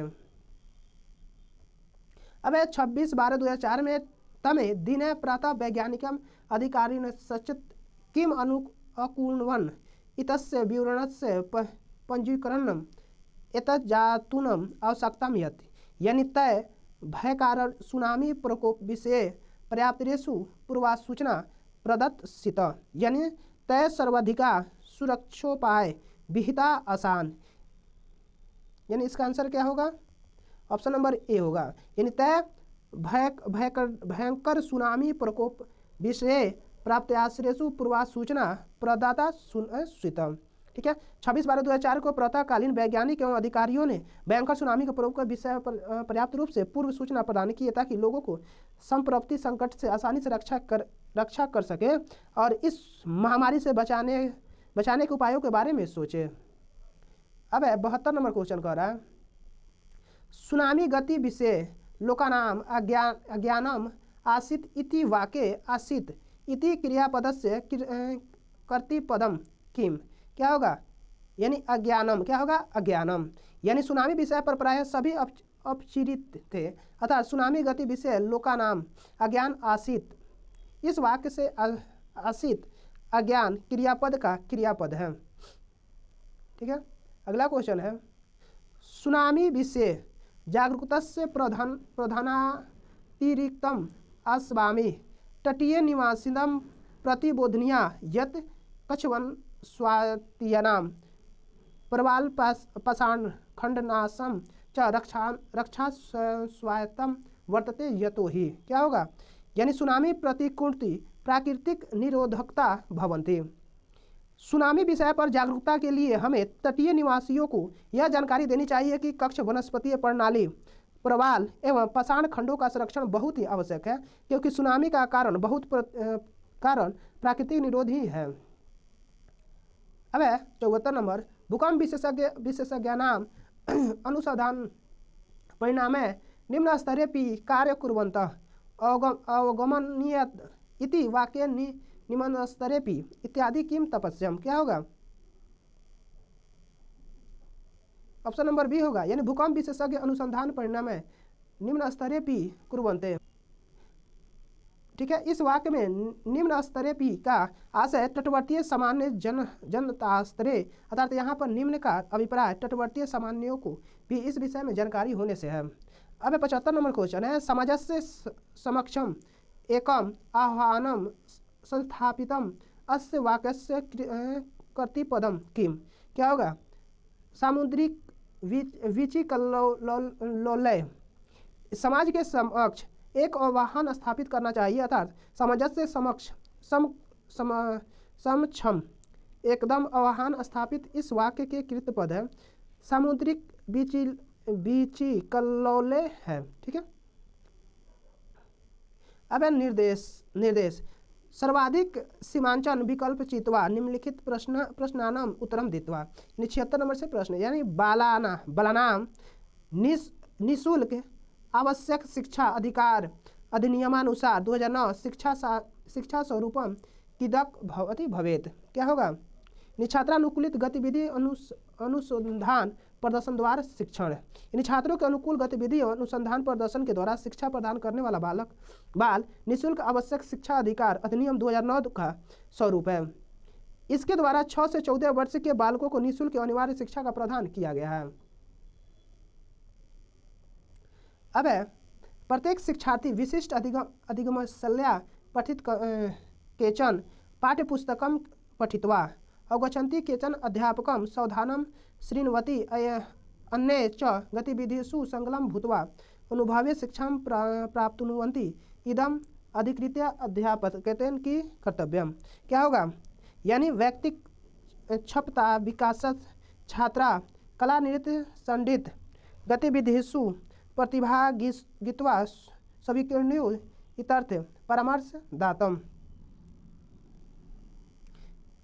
यानी कह रहा है प्रत्येक शिक्षार्थी विशिष्ट अधिगम शैली का पठन करता है, किंतु पाठ्य पुस्तकों का पठन करते हैं तो कुछ शिक्षकों को सावधानी से श्रवण करते हैं और अन्य कतिपय ऐसे होते हैं जो अन्य गतिविधियों के अनुभव से शिक्षा प्राप्त करते हैं। इन बातों पर ध्यान देकर अध्यापकों का कर्तव्य होता है कि वे छात्रों के व्यक्तित्व क्षमता के विकास के लिए छात्रों को कला नृत्य और संगीत गतिविधियों में प्रतिभागी बनाने हेतु परामर्श दें।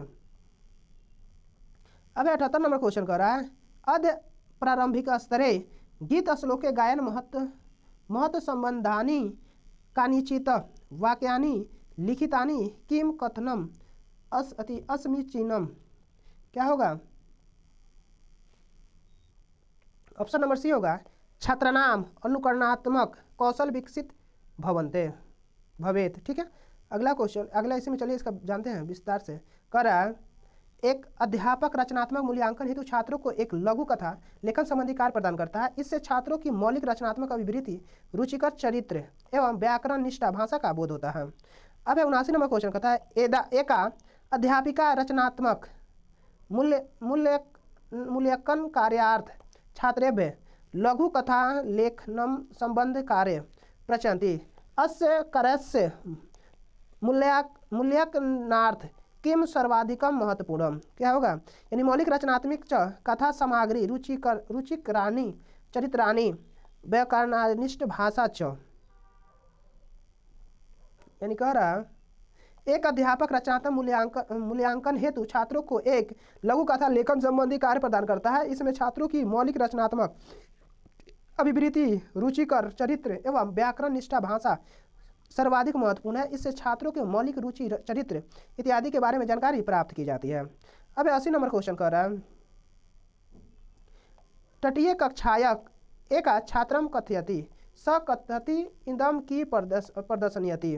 क्या होगा, यानी छात्रा पठित लट् लकारस्य रूपाणां प्रयोगे समर्थ अस्ति सा धातु स्वरूपम विस्तृतम पठित सिद्धांतनां अतिसामान्यकरण करोति।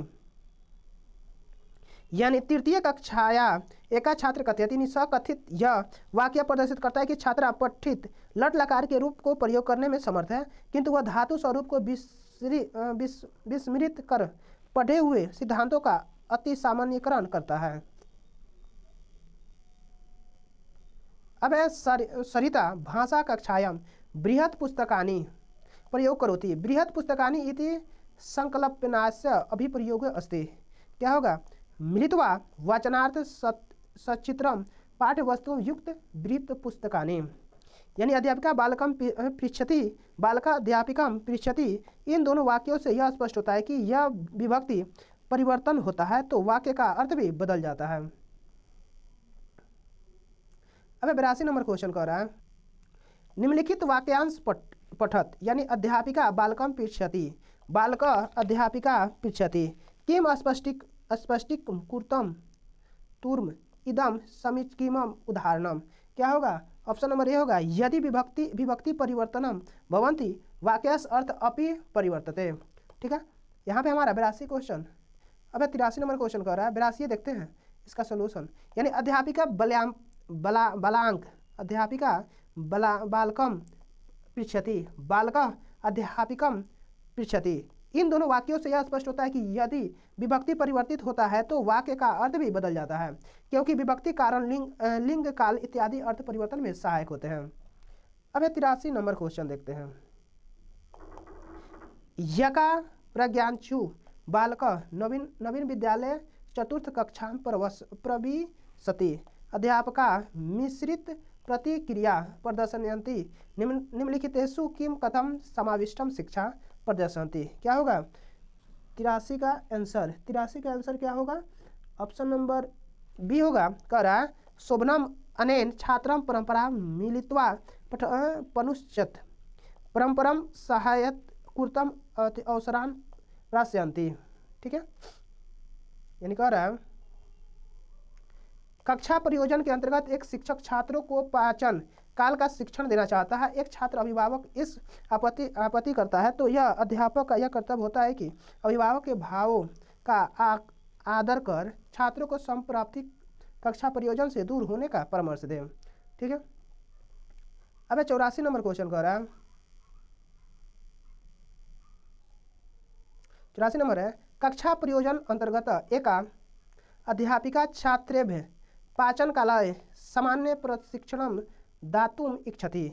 एकस्य छात्रस्य अभिभावकम् इदम् अस्वीकृत कथयति यत् तेषां परिवारे पुरुषाः पाचन क्रिया न कुर्वन्ति। अध्यापिका किं कर्तव्यम्? क्या होगा? ऑप्शन नंबर सी होगा अभिभावकस्य भावनाम् आदृश्य बालकं कक्षा प्रयोजनाय दूरीभूति परामर्शन्ति। चलिए अब देखते हैं आगे।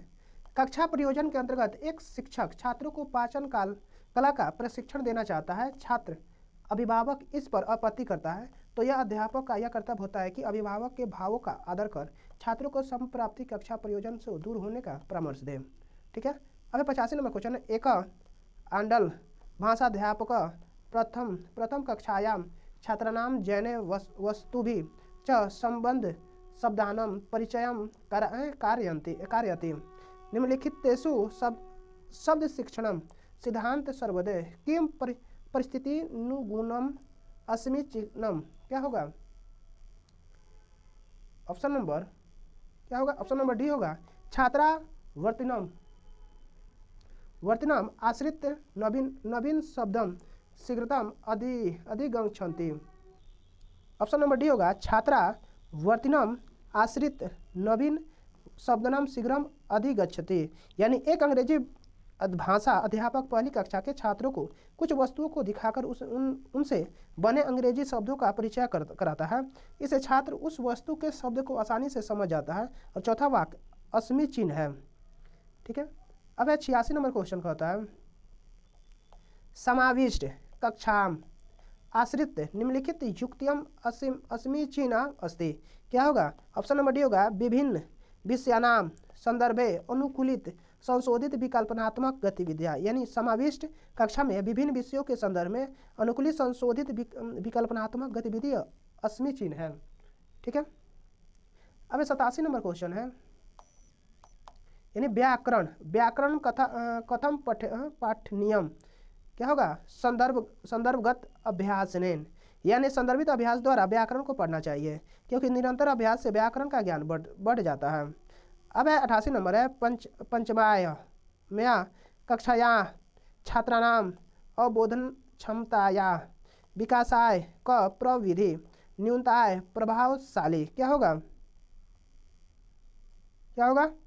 अध्यापक गद्यांशम उच्चय संपठ्य विस्तृतम व्याख्यान करोति अत्यंत कठिन पंडितानां च मातृभाषाय अनुवादम करोति।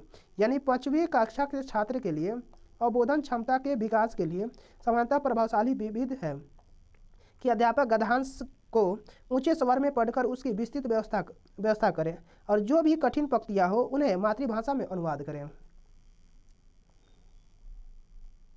अब है 89 नंबर क्वेश्चन है प्रारंभिक स्तरे कुत्र बलम भवन्ते। क्या है? श्रवण भाषायो प्रारंभिक स्तर पर श्रवण भाषायो बलम भवते अर्थात प्रारंभिक स्तर में बालक के लेखन पर ध्यान देना चाहिए। शिक्षक को बालक की लेखन कार्य बढ़ानी चाहिए तथा उन्नति विकास भी करनी चाहिए। ठीक है, अब 90 नंबर क्वेश्चन है रूप छात्राणाम सहायार्थ वाचन पात्रिणी प्रयोक्तुम इच्छति एतय छात्रम सहायाम प्रश्यन्ति। क्या होगा? ऑप्शन नंबर ए होगा व्यक्तिक स्तरे काठिन्युम अवगमन्य प्रगतस्थम उपायान कुर्तम। यानी व्याकरण शिक्षण में संस्कृत के शब्द एवं धातु रूप सहायक सिद्ध होते हैं। छात्रों के वाचन पत्राणी पढ़ने वाले सामग्री रूपी पत्र प्रयोग करने की इच्छा है। इस प्रकार के सहायक कार्य शिक्षक स्वयं मत काठिन्य निवारण को अवगत कराते हुए छात्र विशेष को प्रत्येक शब्द के अर्थ को स्पष्ट करता है। गणित एवं विज्ञान, ठीक है, ये वैकल्पिक है, या तो आप साइंस है तो गणित और विज्ञान लीजिएगा और आर्ट्स है तो सामाजिक विज्ञान लीजिएगा, ठीक है। चलिए देखते हैं, साइंस है तो इसमें आपको मैथ भी रहेगा और साइंस भी रहेगा, 30 साइंस और 30 मैथ रहेगा। चलिए देखते हैं, साथ में लाइक भी कर दीजिए ताकि मेरा बनाने का कुछ सफलता मिल सके आपके थ्रू, ठीक है, लाइक भी जरूरी है। चलिए देखते हैं 91 नंबर क्वेश्चन। गणित की वर्तमान NCERT पाठ्य पुस्तकें किसकी क्या है, किसकी अनुशंसाओं को ध्यान में रखकर लिखी गई है, किसकी, यानी राष्ट्रीय पाठ्यचर्या रूपरेखा 2005 के तहत लिखी गई है, ठीक है। यानी गणित की वर्तमान NCERT जो पाठ्य पुस्तकों को राष्ट्रीय पाठ्यचर्या रूपरेखा 2005 की अनुशंसा को ध्यान में रखकर लिखी गई है। यह विद्यालय शिक्षा की अब तक की नवीनतम राष्ट्रीय दस्तावेज है। इसे अंतर्राष्ट्रीय स्तर के शिक्षाविदों, वैज्ञानिक, विषय विशेषज्ञों और अध्यापकों ने मिलकर तैयार किया है। अब 92 नंबर क्वेश्चन। एक वर्ग क्या है, एक वर्ग किस प्रकार समानांतर चतुर्भुज है, स्पष्ट कीजिए। यानी विद्यार्थियों को उपरोक्त प्रश्न का उत्तर लिखने के लिए कहा गया है। शिक्षक का उद्देश्य क्या रहेगा, यानी विद्यार्थियों को चिंतन और मनन का अवसर दें, यानी विद्यार्थियों क्या करें, चिंतन और अति मनन का क्या दे, अवसर प्रदान करें, ठीक है। यानी कह रहा है, यानी एक वर्ग किस प्रकार का समानांतर चतुर्भुज है, यह प्रश्न लिखवाने का शिक्षक का प्रमुख उद्देश्य है कि विद्यार्थियों को दिए गए प्रश्नों के बारे में चिंतन करने और उसे हल करने का प्रयास करें, ठीक है। चलिए अब देखते हैं 93 नंबर क्वेश्चन है। क्षेत्र मिति की इकाई पर आधारित पाठ्य योजना में शामिल एक अनुदेशात्मक उद्देश्य इस प्रकार था कि शिक्षार्थी गणित के अनुप्रयोग को समझ सकें। यह अनुदेशात्मक उद्देश्य क्या है, यह है उचित है क्योंकि गणित के सभी इकाइयों का उद्देश्य यही है। उचित है क्योंकि गणितों के सभी इकाइयों का उद्देश्य क्या है, यानी गणित वह विषय है जिसके अंतर्गत लगभग सभी इकाइयों का अध्ययन आवश्यक होता है, न कि किसी एक इकाई का अध्ययन करना। गणित विषय की प्रत्येक इकाई अति महत्वपूर्ण है, अर्थात क्षेत्रमिति की इकाई पर पाठ्य योजना में शामिल एक अनुदेशात्मक उद्देश्य यही था कि विद्यार्थी गणित में अनुप्रयोग को समझ सकें। अब 94 नंबर क्वेश्चन है। कक्षा 8 का एक शिक्षक सभी प्रकार के चतुर्भुजों की विशेषताएं पढ़ाता है। इस इकाई के बाद कक्षा परीक्षा में शिक्षक चतुर्भुज का निर्माण करने से संबंधित समस्याएं पूछते हैं। कक्षा में से कोई भी परीक्षा में निष्पादन नहीं कर पाता। इसका संभावित कारण हो सकता है, क्या हो सकता है, ऑप्शन नंबर डी होगा, यानी कक्षा में दिए गए अनुदेशों और किए गए आकलनों में अंतर देना, ठीक है। अब क्या है, कक्षा 8 में शिक्षक विद्यार्थी को सभी प्रकार के चतुर्भुज की विशेषताएं पढ़ाता है, ठीक है, तथा बाद में उससे संबंधित समस्याओं को पूछता है, लेकिन कक्षा में कोई भी समस्या का निष्पादन नहीं कर पाता है। इसका प्रमुख कारण हो सकता है कि कक्षा में दिए गए अनुदेशों और आकलनों का अंतर है। अब अगला क्वेश्चन 95 नंबर का रहा है। दो धनात्मक संख्याओं, क्या है, धनात्मक संख्याओं का योगफल 63 है। यदि उनमें से एक संख्या x है तो दूसरी संख्या को दुगुनी हो। यदि एक संख्या क्या हो, x हो, और दूसरी संख्या की क्या हो, दुगुनी हो, तब समीकरण, यानी x है तो दूसरी संख्या x/2 होगी। तो ठीक है, चलिए देखते हैं। यानी माना कि पहली संख्या x होगा, माना कि क्या है, पहली संख्या x तो दूसरी संख्या x/2, तब प्रश्न अनुसार कर रहा है योग है, x + x/2 का कितना है, 63% है। तो इसको हल करने पर क्या आ जाएगा, यानी x/63 - x/2, यानी यही आपका आ जाएगा। तो यहीं देख लीजिए, ऑप्शन के थ्रू मिला लीजिए। अब है 3 × 10⁵ प्लस 4 × 10⁻³ प्लस 7 × 10² प्लस 5 बराबर है, किसके बराबर है, यानी 3,04,705 के बराबर है। आप इसको तोड़ के लिखिएगा तो आ जाएगा, ठीक है। अब है 97 नंबर क्वेश्चन। संख्याओं 5.02, 5.18, 5.12, 5.007 और 5.018 के माध्यिका का योगफल निकालना है, ठीक है। माध्य और माध्यिका का योगफल निकालना है, ठीक है। ठीक है, संख्याएं जो भी दिया है उसको पहले अवरोही, क्या है ना, अवरोही क्या होता है, अवरोही क्रम में रखने पर क्या रखते हैं, अवरोही का मतलब क्या होता है, बढ़ते क्रम, ठीक है। यानी ये अवरोही गलत लिखा है, अवरोही होता है, अवरोही क्रम में क्या होता है, अवरोही क्रम में रखिए। यह अवरोही लिखा है, ये गलत होगा यहाँ पे, क्योंकि अवरोही मैंने घटते क्रम होता है, अवरोही मैंने घटते क्रम, अवरोही मैंने बढ़ते क्रम, ठीक है। यानी कुल कितने हैं, कुल 5 है, कितने हैं, 5 है, यानी n बराबर कितना है 5, यानी संख्याओं का माध्यिका का है n 5 + 1/2, यानी 5 + 1/2 यानी 6/1, यानी तीनवा पद होगा। कितना पद? तीसरा पद। ठीक है, दी गई संख्याओं का तीसरा पद कितना होगा? 5.02 है, 5.02। अतः संख्याओं की माध्यिका क्या होगा? 5.02 होगी। अब है माध्य, क्या है? माध्य बराबर पदों की संख्याओं का योगफल बटा पदों की संख्या। 5.007 प्लस 5.018 प्लस 5.02 प्लस 5.12 सबको क्या करेंगे? जोड़ेंगे, और इसका माध्य कितना आ जाएगा? कितना आ जाएगा? 5.069। प्रश्न अनुसार अंतर माध्य प्लस माध्यिका को जोड़ देंगे तो जो आएगा उसका आंसर हो जाएगा। ठीक है, इसमें सिंपल सा है, आकृति में सममिति रेखाओं की संख्या। सममिति रेखा 1 गो, 2 गो, 3 गो, 4 गो, 5 गो, 6 गो, तो 6 गो। ठीक है, अब इसमें है जो भाग दिया हुआ है गुना कर देंगे, यानी 33 बटा, ऊपर में भी 2 दशमलव, नीचे में 2 33 बटा 11 गुने 100, जो आएगा वही आंसर। 11 33 यानी 300। ठीक है, यही 300 आंसर हो जाएगा, यानी ऑप्शन नंबर बी सही होगा। ठीक है, ऑप्शन नंबर बी। अब 100 नंबर क्वेश्चन कहता है 2 वर्गों की भुजाएं क्रमशः x सेंटीमीटर तथा 2x + 1 सेंटीमीटर है। ठीक है, यानी 2 वर्गों की भुजाएं क्या है? एक x सेंटीमीटर और एक 2x सेंटीमीटर वर्ग कर रहा है। ठीक है, यानी वर्ग कितना होता है? 4 का होता है, 4 इंटू करेंगे, यानी उनके परिमापों का योग कितना है? 100 सेंटीमीटर है। उनमें से बड़े वर्ग का क्षेत्रफल सेंटीमीटर स्क्वायर में है, क्या होगा? चलिए देखते हैं। सबसे पहले यानी दोनों वर्गों की भुजाएं x सेंटीमीटर तथा 2x + 1 सेंटीमीटर। ठीक है, दोनों वर्गों के परिमापों का योग 100, परिमापों का योग कितना है? 100 सेंटीमीटर। प्रश्न अनुसार जाते हैं वर्ग, यानी वर्ग आएगा तो 4 इंटू 2x + 1, और 1 को क्या करेंगे? x को क्या करेंगे? 4 से गुना करेंगे तो 4x बराबर क्या हो गया? 100। अब इसको हल करने पर क्या आ गया? x बराबर कितना आ गया? 8 आ गया। x बराबर कितना आ गया? 8 आ गया। और बड़े वर्ग की भुजा कितना है? 2x + 1 centimetre. 2x + 1 सेंटीमीटर, 2 × 8 + 1 बराबर क्या हो जाएगा? 17 सेंटीमीटर, x का मान रखने पर। ठीक है, तो बड़े वर्ग का क्षेत्रफल 17 × 17 बराबर 289। 17 का स्क्वायर कितना होता है? 289। अब 101 नंबर क्वेश्चन कहता है संख्याओं 4, 20 और 100 के महत्तम तथा लघुत्तम समापवर्तक का योग दोनों का निकाल दीजिए। ठीक है, क्या हो जाएगा? 4 अति महत्तम होगा 4 और लघुत्तम होगा 140, दोनों को जोड़ने पर क्या हो गया? 144 हो जाएगा। 102 नंबर क्वेश्चन है संख्याओं -20, -3/4, 1/2 और 10 में कौन सी संख्या अपने वर्ग, क्या वर्ग से बड़ी? ठीक है, यानी अपने वर्ग से क्या है? बड़ी होगी, अपने वर्ग। ठीक है, यानी इसमें देखना इना कि 20 से ज़्यादा कौन है, इना कि ये जो है इससे बड़ा हो। ठीक है, ये इसमें कौन है? इस सबसे उससे बड़ा होगा।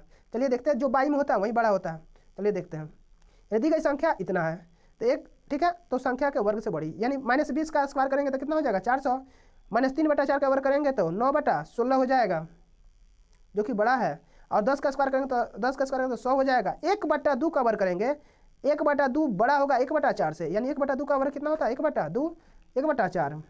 अतः 1/2 1/4 तथा 1/2 अपने वर्ग से बड़े हैं। ठीक है, 103 नंबर क्वेश्चन कर रहा निम्न भिन्नों 3/8, 4/5, 31/40, 9/20, 7/8 में से कौन सी भिन्न 1/2 से बड़ी तथा 3/4 से छोटी है?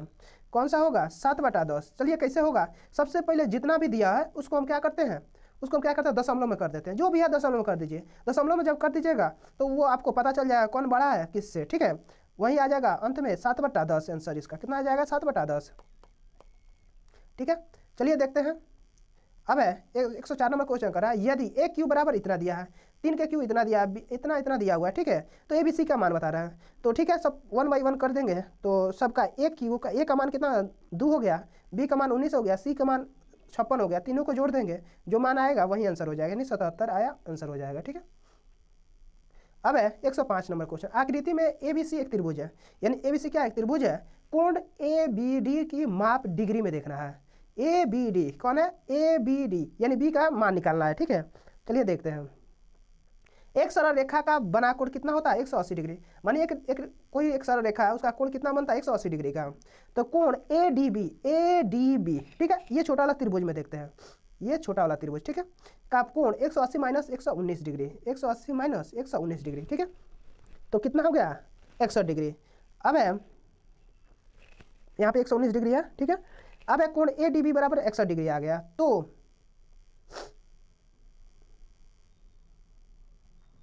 हम जानते हैं कि त्रिभुज ABC में तीनों कोणों का योगफल 180 डिग्री है, तो कोण ABD में कोण ABD बराबर 180 डिग्री माइनस कोण BAD प्लस कोण ADB बराबर 180 degree minus 62 degree plus 61 degree, यानी 180 डिग्री माइनस 123 डिग्री बराबर 57 डिग्री होगा। अतः कोण बराबर कोण ABD में 57 डिग्री होगा।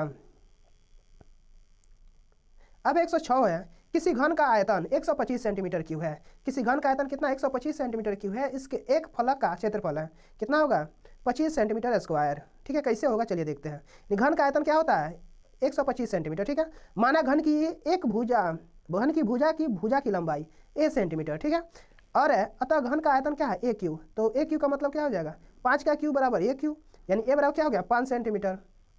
अतः घन की फलक का क्षेत्रफल a स्क्वायर होता है, a बराबर 5 है तो 5 का स्क्वायर कितना हो गया 25 सेंटीमीटर। कितना हो गया 25 सेंटीमीटर। अब है त्रिभुज PQR और त्रिभुज TQR एक ही आधार पर QR पर तथा QR के एक ही ओर बने हुए हैं। यदि PQ बराबर TR तथा PR बराबर TQ हो तो निम्न में से कौन सा सही है। कौन सा है त्रिभुज PQR बराबर त्रिभुज TRQ है, यानी ट्रायंगल PQR तथा ट्रायंगल TQR में PQ बराबर TR PR बराबर TQ, यानी एक ही आधार पर दोनों ट्रायंगल बने हैं। QR बराबर QR SS, यानी भुजा के नियम से ट्रायंगल PQR बराबर ट्रायंगल TRQ होगा। अब 108 नंबर, 2010 में किसी नगर की जनसंख्या 30.3 मिलियन है। यह संख्या निम्न में किसके बराबर है।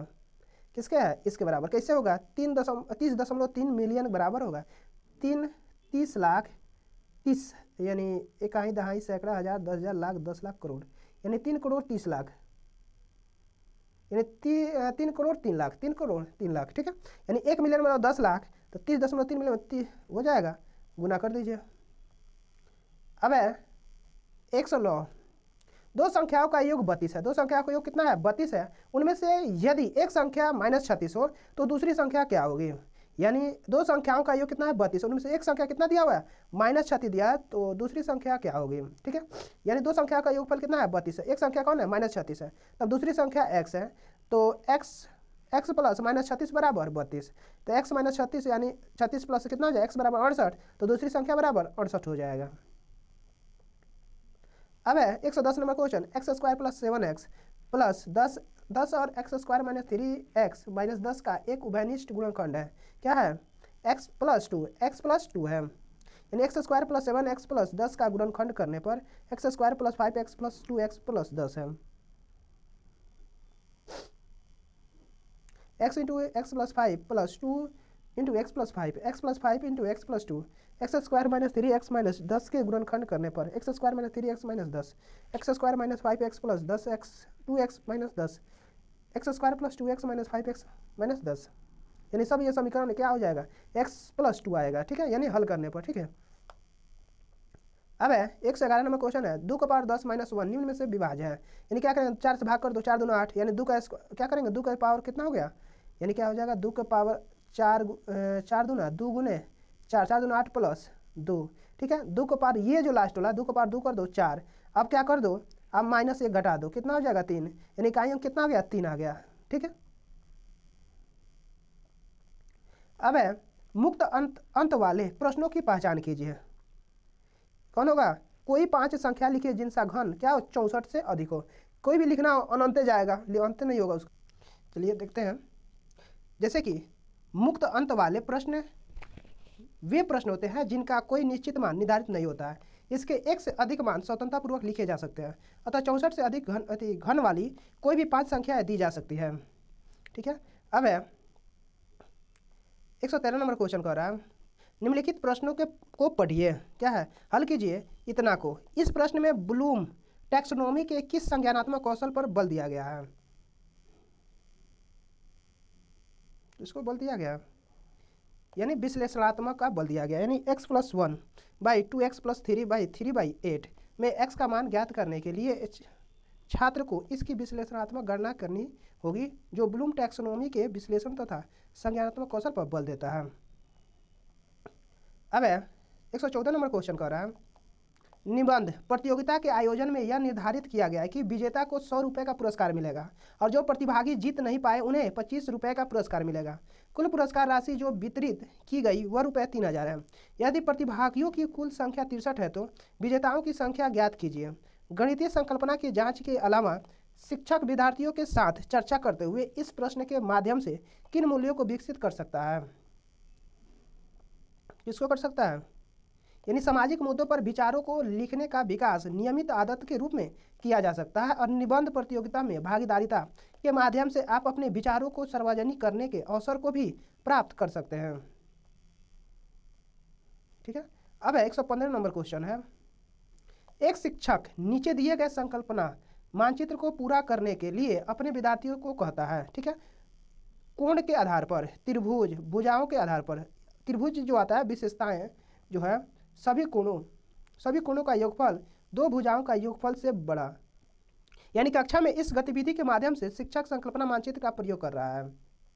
क्या करने के लिए? ऑप्शन नंबर बी होगा, यानी शिक्षार्थियों को स्थानिक योग्यता को संदर्भित करने के लिए ताकि वे इकाई को संपूर्णता में देख सके। ठीक है, अब 116 नंबर क्वेश्चन कर रहा है। अब किसी आयतन का क्षेत्रफल क्या है? किसी आयतन का क्षेत्रफल a स्क्वायर है और इसकी लंबाई l सेंटीमीटर है तो परिणाम सेंटीमीटर में होगा। क्या होगा? यानी 12 + 2a/l होगा। क्यों होगा? चलिए देखते हैं।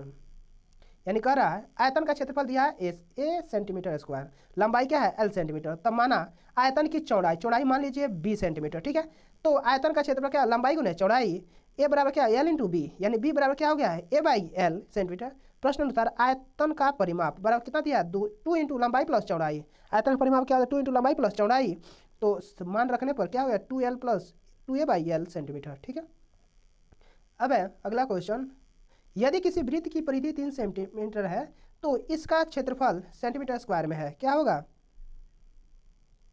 9/4 तब वृत्त का क्षेत्रफल πr स्क्वायर। माना वृत्त की त्रिज्या 8 सेंटीमीटर तो वृत्त की परिधि कितनी होगी? 3 सेंटीमीटर। ठीक है, 2πr = 3 तो r = 3/2π। प्रश्न होता है वृत्त का क्षेत्रफल क्या है? πr स्क्वायर, पाई बराबर 3/2π का स्क्वायर, पाई × 9/4π स्क्वायर, यानी 9/4π सेंटीमीटर स्क्वायर। ठीक है, अब 198 क्वेश्चन करा। एक कार 1 किलोमीटर की दूरी 30 किलोमीटर पर घंटे की चाल से और उसके बाद अगले किलोमीटर की दूरी 40 किलोमीटर पर घंटे की चाल से चलती है तो 2 किलोमीटर के लिए कार की औसत चाल किलोमीटर पर घंटा में होगा। क्या होगा? चलिए देखते हैं। यानी कह रहा है यानी 1 किलोमीटर के लिए कार की चाल 30 किलोमीटर पर घंटा, दूरी दूसरे किसी किलोमीटर के लिए कार की चाल 40 किलोमीटर पर घंटा, कार द्वारा कुल चली गई दूरी बराबर 2 किलोमीटर। ठीक है, प्रश्न अनुसार अभिष्ट औसत चाल बराबर 2 गुने पहली चाल गुने दूसरी चाल, ये दोनों चालों का योगफल 2 गुने 30 गुने 40/30 + 40, 2 गुने 30 गुने 40/70, यानी 240/7, यानी 34 सहित इतना हो गया। ठीक है, 119 नंबर क्वेश्चन है। गणित के विद्यार्थियों को पोर्टफोलियो में हो सकता है। क्या हो सकता है? यानी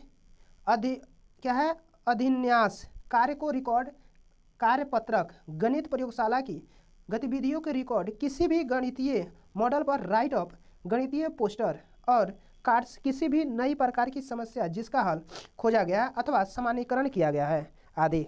ठीक है, 120 नंबर क्वेश्चन कह रहा है यह देखा गया है कि इस प्रकार की समस्या यह दर्शाइए कि कोई दो विषम संख्या का योगफल सम संख्या होती है। उसके उत्तर के रूप में अधिकतम विद्यार्थियों का एक उदाहरण ही उद्धत करते हैं, जैसे कि 5 + 7 = 12। विद्यार्थियों ने इस प्रश्न का उत्तर गलत दिया है। क्या होगा?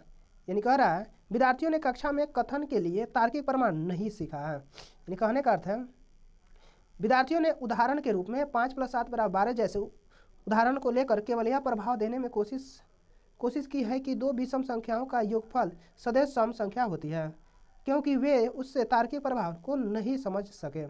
ठीक है, अब यहाँ से हम लोग साइंस देखते हैं। अब 121 नंबर क्वेश्चन है।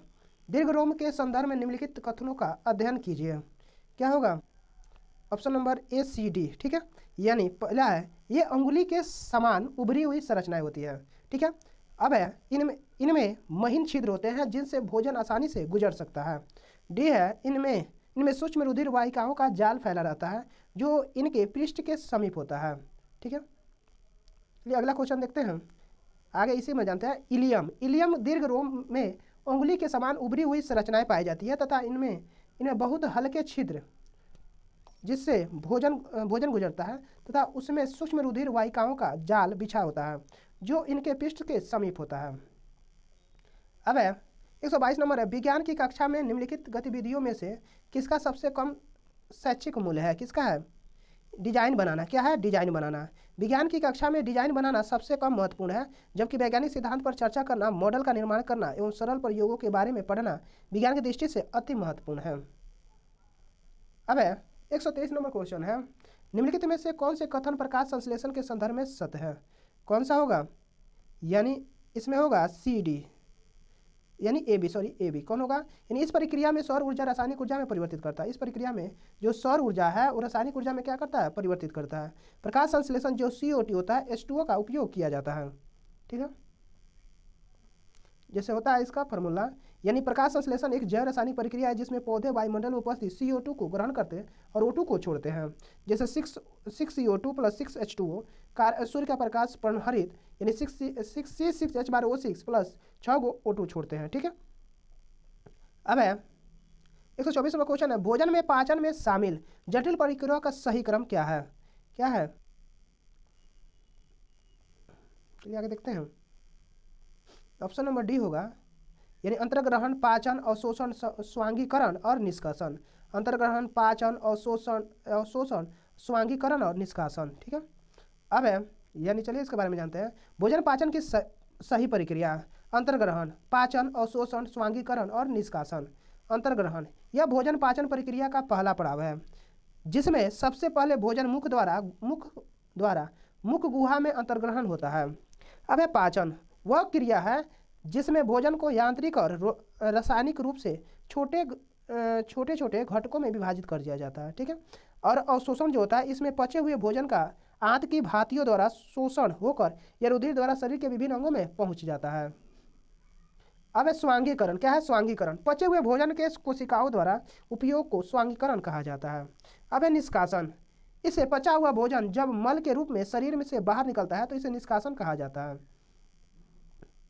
अब 125 नंबर क्वेश्चन, निम्नलिखित में से कौन सी एक मिश्रित योग्यता वाली कक्षा जिसमें विद्यार्थी संज्ञानात्मक विकास के विभिन्न चरणों में है उसके लिए सर्वाधिक उपयुक्त होगी? क्या होगी? ऑप्शन नंबर सी होगा, यानी मूर्त वस्तुओं को शामिल करके हाथों से की जाने वाली गतिविधियों द्वारा अमूर्त संकल्पनाओं का सरलीकरण। मूर्त वस्तुओं को शामिल करके हाथ से की जाने वाली गतिविधियों द्वारा अमूर्त संकल्पनाओं का सरलीकरण करना। अब एक मिश्रित योग्यता वाली कक्षा जिसमें विद्यार्थी संज्ञानात्मक विकास के विभिन्न चरणों में है, इसके लिए मूर्त वस्तुओं को शामिल करके हाथ से की जाने वाली गतिविधियों द्वारा अमूर्त संकल्पनाओं का सरलीकरण सर्वाधिक उपयुक्त है। ठीक है, अब 126 नंबर क्वेश्चन, अधिगम की जटिलता की प्रतिक्रिया के रूप में निम्नलिखित में से कौन सी विधि के उपयोग की सलाह विज्ञान शिक्षकों को नहीं दी जानी चाहिए? क्या नहीं दी जानी चाहिए? ऑप्शन नंबर डी, यानी विद्यार्थियों को क्या है? पूर्ववर्ती ज्ञान का पता लगाने हेतु पूर्व परीक्षा लेना। ठीक है, यानी अधिगम की जटिलता का प्रक्रिया रूप में विज्ञान शिक्षकों को विद्यार्थियों को पूर्ववर्ती ज्ञान का पता लगाने हेतु पूर्व परीक्षण लेने की सलाह नहीं देना चाहिए। अब 127 नंबर, वनों के संरक्षण के लिए एक सफल कार्यनीति आवश्यक है, इस कार्यनीति में शामिल होना चाहिए। क्या है? यानी वनों के सभी भौतिक और जैविक संगठनों के संरक्षण के लिए व्यापक कार्यक्रम। अब संरक्षण के अंतर्गत सभी प्रकार के प्राकृतिक संसाधनों के संरक्षण को सम्मिलित किया जाता है, अतः वनों के संरक्षण के लिए एक सफल कार्यनीति आवश्यक है जिसमें वनों के सभी भौतिक एवं जैविक संगठनों के संरक्षण के लिए व्यापक कार्यक्रम सम्मिलित हो। अब शिक्षण की प्रोजेक्ट पद्धति किसके दर्शन के साथ सर्वश्रेष्ठ रूप से संबंधित है? जॉन ड्यूबी। यानी प्रोजेक्ट पद्धति अमेरिका के पद्धति शिक्षा शास्त्री जॉन ड्यूबी, किलपैट्रिक, स्टीवेंस आदि के सम्मिलित प्रयास का फल है। इसके अनुसार ज्ञान प्राप्ति के लिए स्वाभाविक वातावरण अधिक उपयुक्त होता है। इस विधि से पढ़ाने के लिए पहले कोई समस्या ली जाती है जो प्राय छात्रों के द्वारा उठाई जाती है और उस समस्या का हल करने के लिए उन्हीं के द्वारा योजना बनाई जाती है। अब 129 नंबर क्वेश्चन है, जब विज्ञानों में पाठ्य योजना किसको ध्यान में रखते हुए मुख्य रूप से निर्देशित होना चाहिए? क्या है? पाठ्यचर्या के लक्ष्यों और अधिगम परिणामों, पाठ्यचर्या के लक्ष्य और अधिगम परिणामों के लिए होना चाहिए।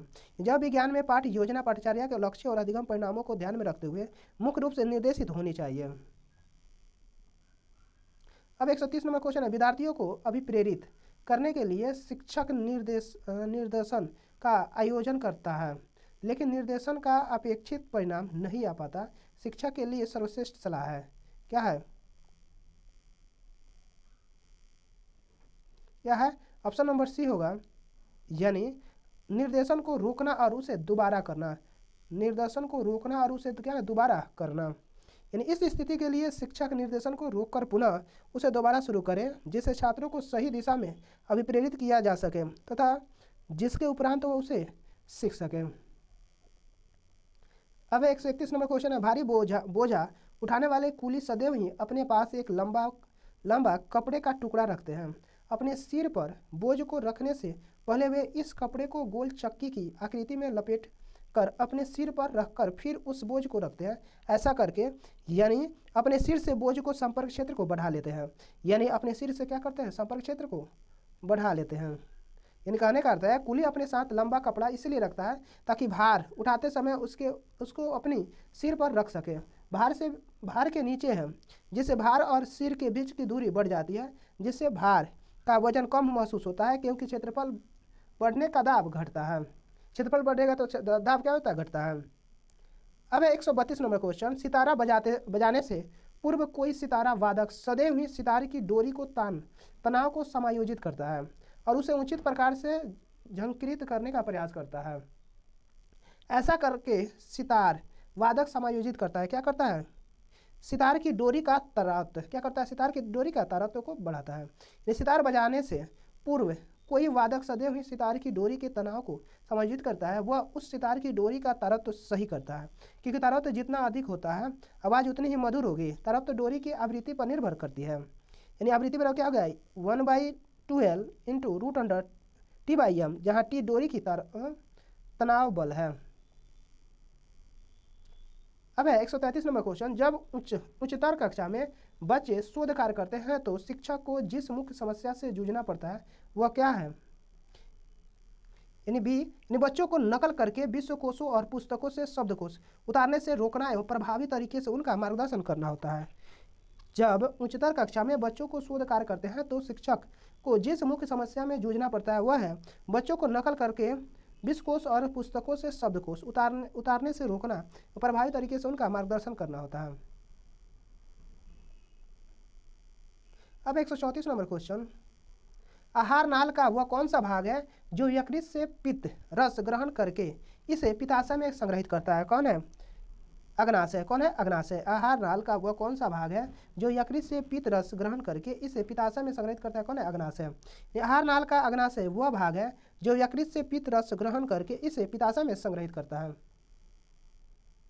अब 135 नंबर क्वेश्चन, निम्नलिखित में से किस पाठ से पहले सामान्य नियम स्पष्ट किए जाते हैं और उसके बाद उदाहरण दिए जाते हैं?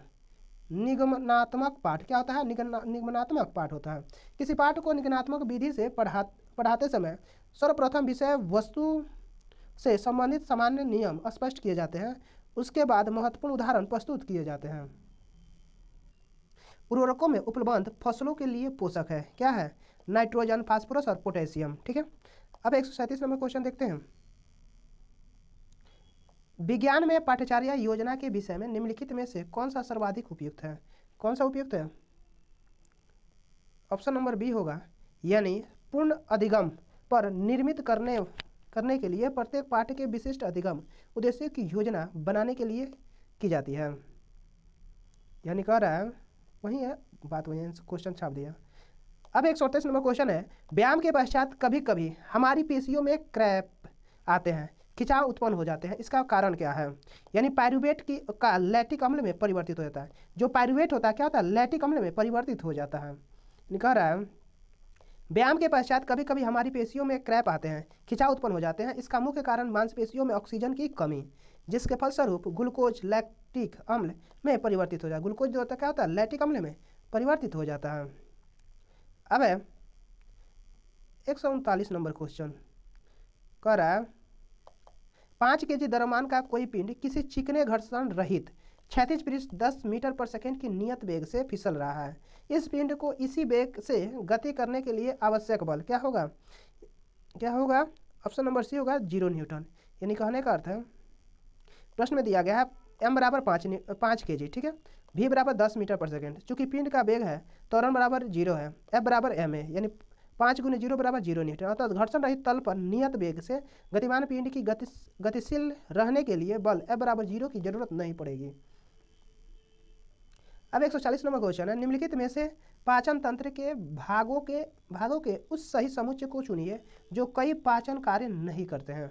क्या होगा? ग्रसिका, बृहदांत्र और मलाशय। ग्रसिका, बृहदांत्र और मलाशय, ठीक है। अब मानव शरीर में पाचन तंत्र संबंधित भाग मुख गुहिका, ग्रहिणी, आमाशय एवं छोटी आंत होती है, जबकि ग्रसिका, बृहदांत्र एवं मलाशय पाचन क्रिया में भाग नहीं लेते क्योंकि इनमें पाचन एंजाइम नहीं पाया जाता है, ठीक है। अब 141 नंबर क्वेश्चन है, मानव की आहार नाली के विभिन्न भागों के सही क्रम का चयन कीजिए। यानी मुख, ग्रसिका, आमाशय, क्षुद्रांश और बृहदांत्र, ठीक है। यानी मानव की आहार नाल में विभिन्न भागों में सही क्रम यानी मुख, ग्रसिका, आमाशय, क्षुद्रांश और बृहदांत्र होता है। 142 नंबर क्वेश्चन है, भौतिकी के कड़े रूप में संचरित पाठ को यदि थोड़े लचीलेपन के साथ पढ़ाया जाता है तो यह उस विद्यार्थी को सीखने के लिए सबसे उपयुक्त होगा। क्या होगा? यानी जिसकी बुद्धि लब्धि कितना है? 85 है। अब भौतिक के कड़े रूप में संचरित पाठ को थोड़े लचीलेपन से पढ़ाने पर मंद बुद्धि विद्यार्थियों को सीखने में समस्या महसूस होगी। मंद बुद्धि विद्यार्थियों मानसिक मंदन ग्रसित होते हैं। ऐसे विद्यार्थियों की बुद्धि लब्धि 85 से कम होगी। अब 143 नंबर क्वेश्चन, निम्नलिखित में से कौन सा विषमांगी मिश्रण है? कौन है? आयोडीन युक्त नमक। कौन है? आयोडीन युक्त नमक जो है विषमांगी मिश्रण का उदाहरण है। यानी एक से अधिक यौगिकों के मिश्रण को विषमांगी मिश्रण कहते हैं। अतः आयोडीन युक्त नमक एक विषमांगी मिश्रण है। इसमें आयोडीन लवण तथा NaCl का मिश्रण है। स्टेनलेस स्टील तथा पीतल मिश्रण धातु है। इनका संगठन पूर्णतः समान होने के कारण इन्हें समांगी मिश्रण कहा जाता है, ठीक है। अब 144 नंबर क्वेश्चन कर रहा है, भूतापी ऊर्जा एक वैकल्पिक ऊर्जा का स्रोत है। इस ऊर्जा के लिए सर्वाधिक संभाव्य क्षेत्र वे हैं क्या है? जो भू प्रॉपर्टी में तप्त स्थल के ऊपर है। भूताप ये ऊर्जा एक वैकल्पिक ऊर्जा स्रोत है। इस ऊर्जा के लिए सर्वाधिक संभव क्षेत्र क्या है? जो भूपर्वतीय तप्त स्थलों के ऊपर है। अब निम्नलिखित अभिक्रियाओं में से उन्हें चुनिए जो संभव है। क्या है? यानी FeSO4 एक्वा और ZnS, ठीक है, CSO4 एक्वा FeS, ठीक है। यानी क्या है? उन्हें चुनिए जो संभव है। कौन है? बी और सी। यानी कहने का अर्थ है Zn FeSO4 से Fe को विस्थापित कर सकते हैं, FeCSO4 से CO को विस्थापित कर सकते हैं। CuAl2SO4 से Al को विस्थापित नहीं करा जा सकता है, बल्कि एल्युमिनियम, जिंक और फेरियम को विस्थापित कर सकते हैं, ठीक है। अब 146 नंबर क्वेश्चन कहता है, कुछ डायनासोर के पैर थे, यद्यपि वे उड़ नहीं पाते थे, परंतु पक्षियों के पर होते हैं जो उड़ने में उनकी सहायता करते हैं। विकास के संदर्भ में इनका अर्थ यह है कि यानी दोनों ही जीवों में समजात अंग है। दोनों ही जीवों में क्या है? समजात अंग है। यानी दोनों ही जीव में पर समजात अंग है। समजात अंग ऐसे अंग जो रचना एवं उत्पत्ति में समान होते हैं परंतु कार्य में भिन्न होते हैं, समजात अंग कहलाते हैं, ठीक है। अब 147 नंबर क्वेश्चन कर रहा है, यदि आपसे किसी भली भांति प्रकाशिक पेंटिंग के प्रतिबंधित को दीवार पर प्रक्षेपित करने के लिए कहा जाए तो आप इस उद्देश्य के लिए निम्नलिखित प्रकाशीय युक्तियों में से किसे चुनेंगे? उत्तर लेंस को चुनेंगे। किसको चुनेंगे? उत्तर लेंस को चुनेंगे। यानी प्रकाशित पेंटिंग के प्रतिबिंब को दीवार पर प्रक्षेपित करने के लिए उत्तर लेंस का उपयोग किया जाएगा। अब 148 नंबर क्वेश्चन कर रहा है, अब किसी चुंबक को लौह रेतन तथा सल्फर पाउडर के मिश्रण को फिराया गया, प्रेक्षण करने पर यह पाया गया कि क्या पाया गया?